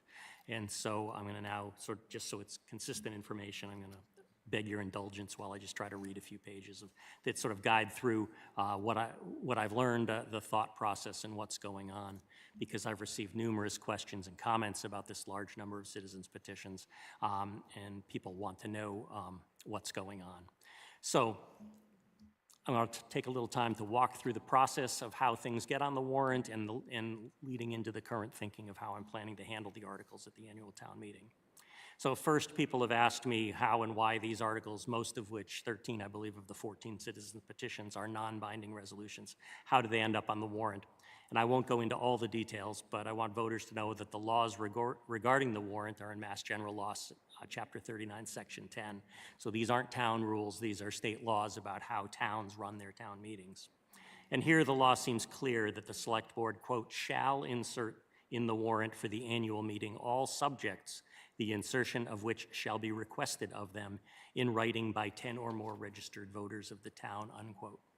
So the use of shall insert and the fact that it says all subjects seems clear that the select board didn't really have any choice but to place them on the warrant. And there was a discussion about this with town council at the select board meeting on Tuesday, if anyone wants to watch the replay of that.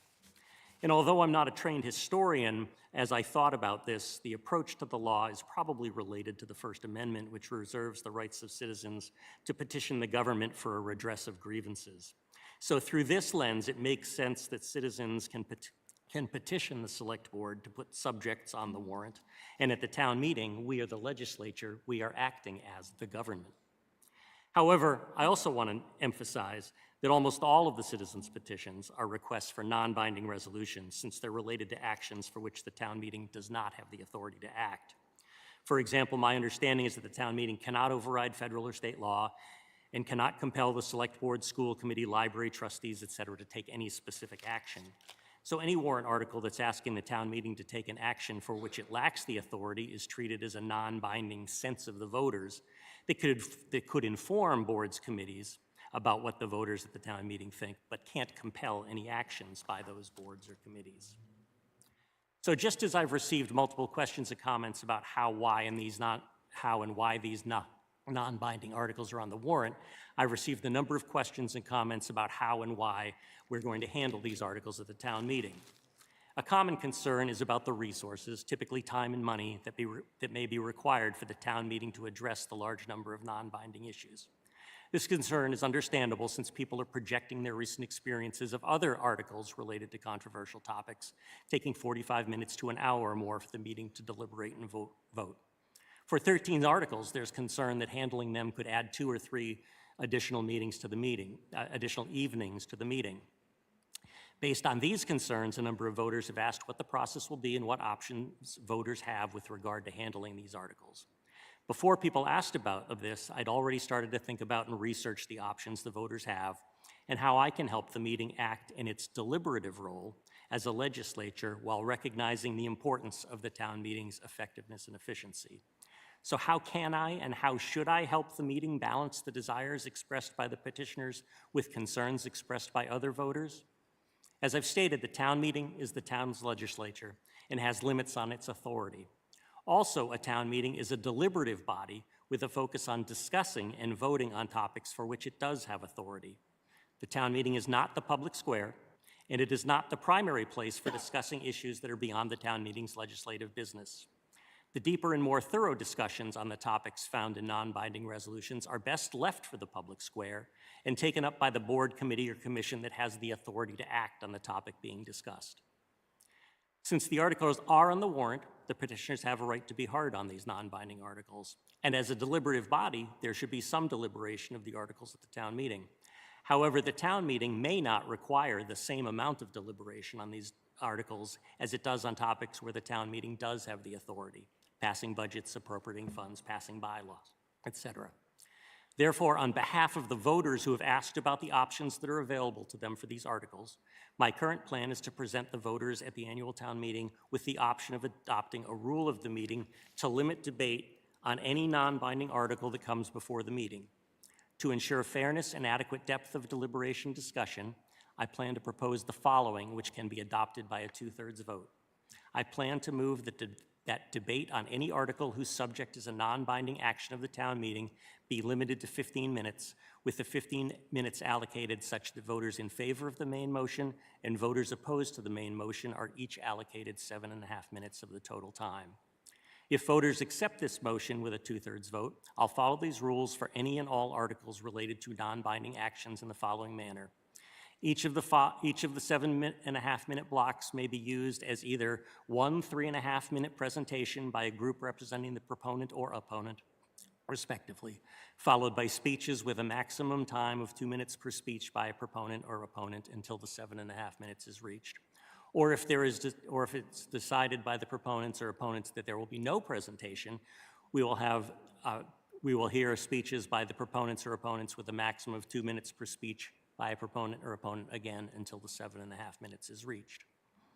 Since we have a fixed amount of time to do the deliberation, I would alternate between proponent and opponent speakers until the time is met, or when there are no more voters who wish to speak, whichever comes first. Of course, if the voters defeat this motion to limit debate, I'll follow the usual rules that we use during town meeting, which always include the possibility of 10-minute presentations and a deliberation until debate ends. So this is the current state of my thinking, to balance the desires of the petitioners and the voters who have approached me with their comments and questions about this year's town meeting. I'm sure offering this compromise could frustrate both proponents and opponents of the non-binding articles. That's often the result of a compromise. However, I feel that one of my roles I have as moderator is, when possible, to help voters understand the options they have and to help us together reach the decision that seems best for the town meeting and our role as town legislatures. Of course, I'll continue to listen to constructive suggestions and feedback up to and throughout the meeting in case the situation changes. Thanks for your time and attention. I welcome questions and comments. Any questions? Yeah, I just had a question, John. So how are we determining that which of the citizens' petition articles are non-abiding? They all should be? Well, They all are. One of them actually is written in, and actually is an action that town meeting can take. It actually has wording to essentially allocate from free cash under the Board of Selectmen. So that That is a citizens petition article, just like we had a few years ago to enact a town bylaw about reducing plastic or whatever. The other 13 have not only contain wording saying they're resolutions, but even if they didn't, my understanding from what the town council said Tuesday night is their ruling would be that they are asking the town meeting to take an action that the town meeting can't actually, that doesn't have the authority to take. Okay. So to me, it's clear the town council has said that those 13 are non-binding. And so the final 13 you see in the warrant, as of right now, are the ones that I see at that. But of course, if any other articles showed up and town council told, essentially gave the opinion that it was non-binding, I'd treat it the same. That's why the motion that I will make on behalf of the voters and let the meeting vote upon is not for those articles, it's for any article that's non-binding. Right. And I plan to use this as an experiment, and if it seems to work, I'll just tend to make it a recurring rule of the meeting, because what I've heard from people is that people don't want to spend a lot of time discussing things that are mostly personal opinion and have a lot of deliberation on things that the town meeting actually doesn't have the authority to act. So I'm trying to provide a balance and just use this as a let's see how this goes and then adjust, see what works and what doesn't work. Sure, thank you. Very, very few people change their opinion on these topics, so Yes. you don't need to discuss them too long. Andrew? Given the strategy you're talking about, is it possible during the course of proposing the 15-minute time slots with 7.5 each way, that somebody could make an amendment to make it 20 minutes or 30 minutes? Or Let's see. I want to make, right now, a limit to extend debate is not debatable. However, if we could take a vote, and then if somebody later in the meeting wanted to make an alternate motion to limit or extend debate, then I would entertain whether that was not so. But it sounds like the motion's being made to limit to 15. So your motion. My motion would not could- be debatable, but that not be doesn't mean that it would not be debatable, because that's Okay. the rules of limiting or extending debate. So let me just give you the analog. Right now, when somebody moves to terminate, what I'm trying to do is, as you know, I have a difficult time, when I call on people, I don't know if they're for or against. And so typically, the rule of thumb and the rule of our town meetings has been, I don't accept a motion to terminate debate till we've had about this is for things that the town can't act, after a half hour or so, and then I make a judgment call. If I call on somebody who happens to say they want to terminate debate, I never know if that's what's going to happen. I have to say, has there been adequate deliberation on both sides, and then I either accept or don't accept that motion. The motion to terminate debate is not debatable. We just vote. If voters want to continue, we do, and if they want to stop, they stop. What I'm trying to do by using the motion to limit debate is, before we start, we know there's a limit, to make sure that I don't call on people not knowing how they're going to speak, whether they're all, if the 15 minutes is like all pro or all against. I'm going to ask people to declare, are they for or against, and then I will alternate. But so, because the limiting debate before is similar to limiting debate during debate, both of those motions are non-debatable. However, just as if the voters voted against a motion to terminate debate, 5 or 10 minutes later, somebody could move again, and we could take another vote. So just to start the ball rolling, my thought, based on what I heard, is I'm going to offer 15 minutes. If it seems that it's not working and somebody wants to offer a different motion, they could offer a separate motion. It's just that to keep the meeting moving and to be fair, the particular motion itself isn't debatable, or else we could spend half an hour debating which do we want or whatever. So Thank you. there are ways around this, and things. But I do want to make it clear, the history of the town meeting as I've emphasized it way too many times, is a deliberative body. It's the same reason we just don't put the warrant articles on a ballot and say, do you want the school budget? Do you want this or this or this? The purpose of the town meeting as a legislature is to hear each other's ideas and to respond accordingly. So my belief is that for any article that shows up on the warrant deserves some deliberation. However, I believe non-binding ones do not necessarily have the same burden of deliberation. And so I'm offering this as an idea to essentially say, before we go into these, we know what the upper bound for each is. If it turns out that somebody who reads the motion and makes a little speech and somebody against makes a little speech, if nobody else wants to talk, we're not beholden to stay for 15 minutes. It's an upper bound. So we know going into it what the upper bound is, rather than with a typical deliberation. We don't know when we stop until we stop. Thank you. How do you identify whether, because you said you're I'm gonna going to ask them alternate. to, and if somebody lies, their time is going to be allocated to the other side.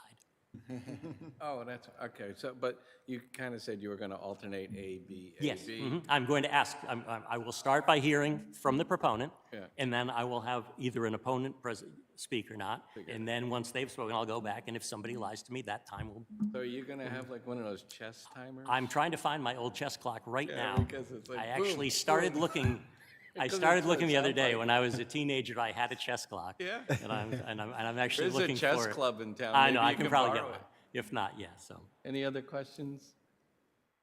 Just one last one. Mm-hmm. I know that we have a signboard on the Rotary which will say that there's upcoming town meeting. Are we planning any other ways to let the town know, or the people in the Yeah, I town mean, know? outreach is always part of what I do, and I'm trying to get better at it. A couple of, I think it was 2 years ago, maybe it was 2 or 3 meetings ago, counting the special town meetings, I had some people come up to me and they've helped me come up with like a 1 or 2 like a 2-page summary of this. So I'm hoping to do that again. I'm hoping to, so that will go out through the town email, get posted on social media. Yeah. And also, I would say if there, I'm usually, I try to make this pitch, I forgot to do it at the select board. If there's any group that wants to talk about the town meeting, not in terms of what they should or shouldn't vote, but just how it works, I'll be glad to talk to people. And I'm also, if I can find a room and a time and a place, I'm actually hoping to maybe hold some town meeting office hours and publicize that, so people can stop by and ask me questions about how town meeting works, and how they can be involved. And just to remind people that in a town like Westborough with an open town meeting, any voter can come and act on their own behalf as a citizen legislator. It's one of the key things that I like about open town meeting, is that you don't have to convince anybody else how to vote. You can show up and vote yourself. And so if anybody has any ideas for additional outreach, just let me know. Well, right now, I think the town's concentrating on the elections, but. Right, I yes, assume once they the would- election, they yeah, would I start tend to not putting do too out- much outreach then the next other step than will these be- until the election, because we got to get people to show up for next week election, and then the week after's election, and then the final week Then and a will half be the run. town. Yeah, Yeah. but thank you. Yeah, I guess just to wrap up, it would be great if we can know your availability, like when you plan to be where, so we can just spread it by the word of mouth. Once I know, I'll certainly publicize the select board into you, so because you have more people pay attention to you than pay attention to me, because I don't have meetings, so yeah. Yeah. Okay, thank Thanks you for, very I know much. it's late Thanks for you. for I know it's staying late. late, Yeah, no John. problem, thank you. Appreciate it, Yep. and it's going to be a fun day. Or- Long day, or Monday anyway, maybe evening, it'll all 2. depend. A couple real quick things. I'm aware of the hours. I just, we don't have to go through it tonight, but I do want to let you know that Andrew reached out to the IT department, and we have information on that article when we want to vote it, so we'll vote it at another night. The other important thing that happened is the Historical Commission listened to our discussion and argument and reduced their request from the 24,300 down to 5,000. So my intention is that we will revote that, whether or not you change your mind. It's a significantly different number, and we should vote on the number that will be offered. So we'll do that at another meeting as well. We have no minutes tonight because we voted on February 15th already, and we don't have the 22nd yet. Were there any other liaison reports that still coming out? Okay, if not, I just want to hit the schedule a little bit. Monday night, we're doing the conversation with the select board. We're going to attempt to limit the proponents to about a 3-minute per item preview, and then open up to questions, whether or not we have them or not, and to keep that moving. But it sounds like it'd be good practice for them for town meeting to be concise and keep it moving. Is there, I know we've had this debate before, but is there a need for us to vote on a non-binding resolution? Need for our, you mean us? We discussed it last time, and the feeling of the committee was to vote on them. Mike I think was trying to avoid it because he didn't want to step on the Columbus Day rail or whatever it was. In the end, you know, I think I think this is particular one, people are going to vote how they are. I mean, I think as a finance committee, I certainly have some reasons. We should talk about it and discuss it. We aren't going to vote at Monday night on these because the impossibility of doing, with the select board there, doing hybrid meeting voting is just impossible. So we'll vote it another night, and then we can discuss that in more detail. But my intention right now is at least to have that discussion and vote unless we decide not to, because if nobody makes a motion, I guess we don't, right? Good point. Yeah, and, okay, anyway, that's that. No other liaisons, okay. Then Thursday night, we have the schools, and I would hope to vote the school articles after them and maybe clean up a couple of these other ones we were talking about. The following Monday, we're going to go through the budget, and we'll go through the entire budget. We'll find out, just like John does with the, which ones people want to vote separate. We'll vote as many as we can in a block that are left, and then go through those and tromp through that. Any others? And also by that week, I have been in touch with the printer. We have to have the booklet complete on, you know, basically Monday, the following week. So that means the Thursday meetings we have to approve the R&R message. So we have to have had at least enough time to have gotten a draft and people have sent stuff back. So I guess I better start working on that soon. And also our comments for all the articles, which I have started working on. But we have a lot to do in the next couple of weeks.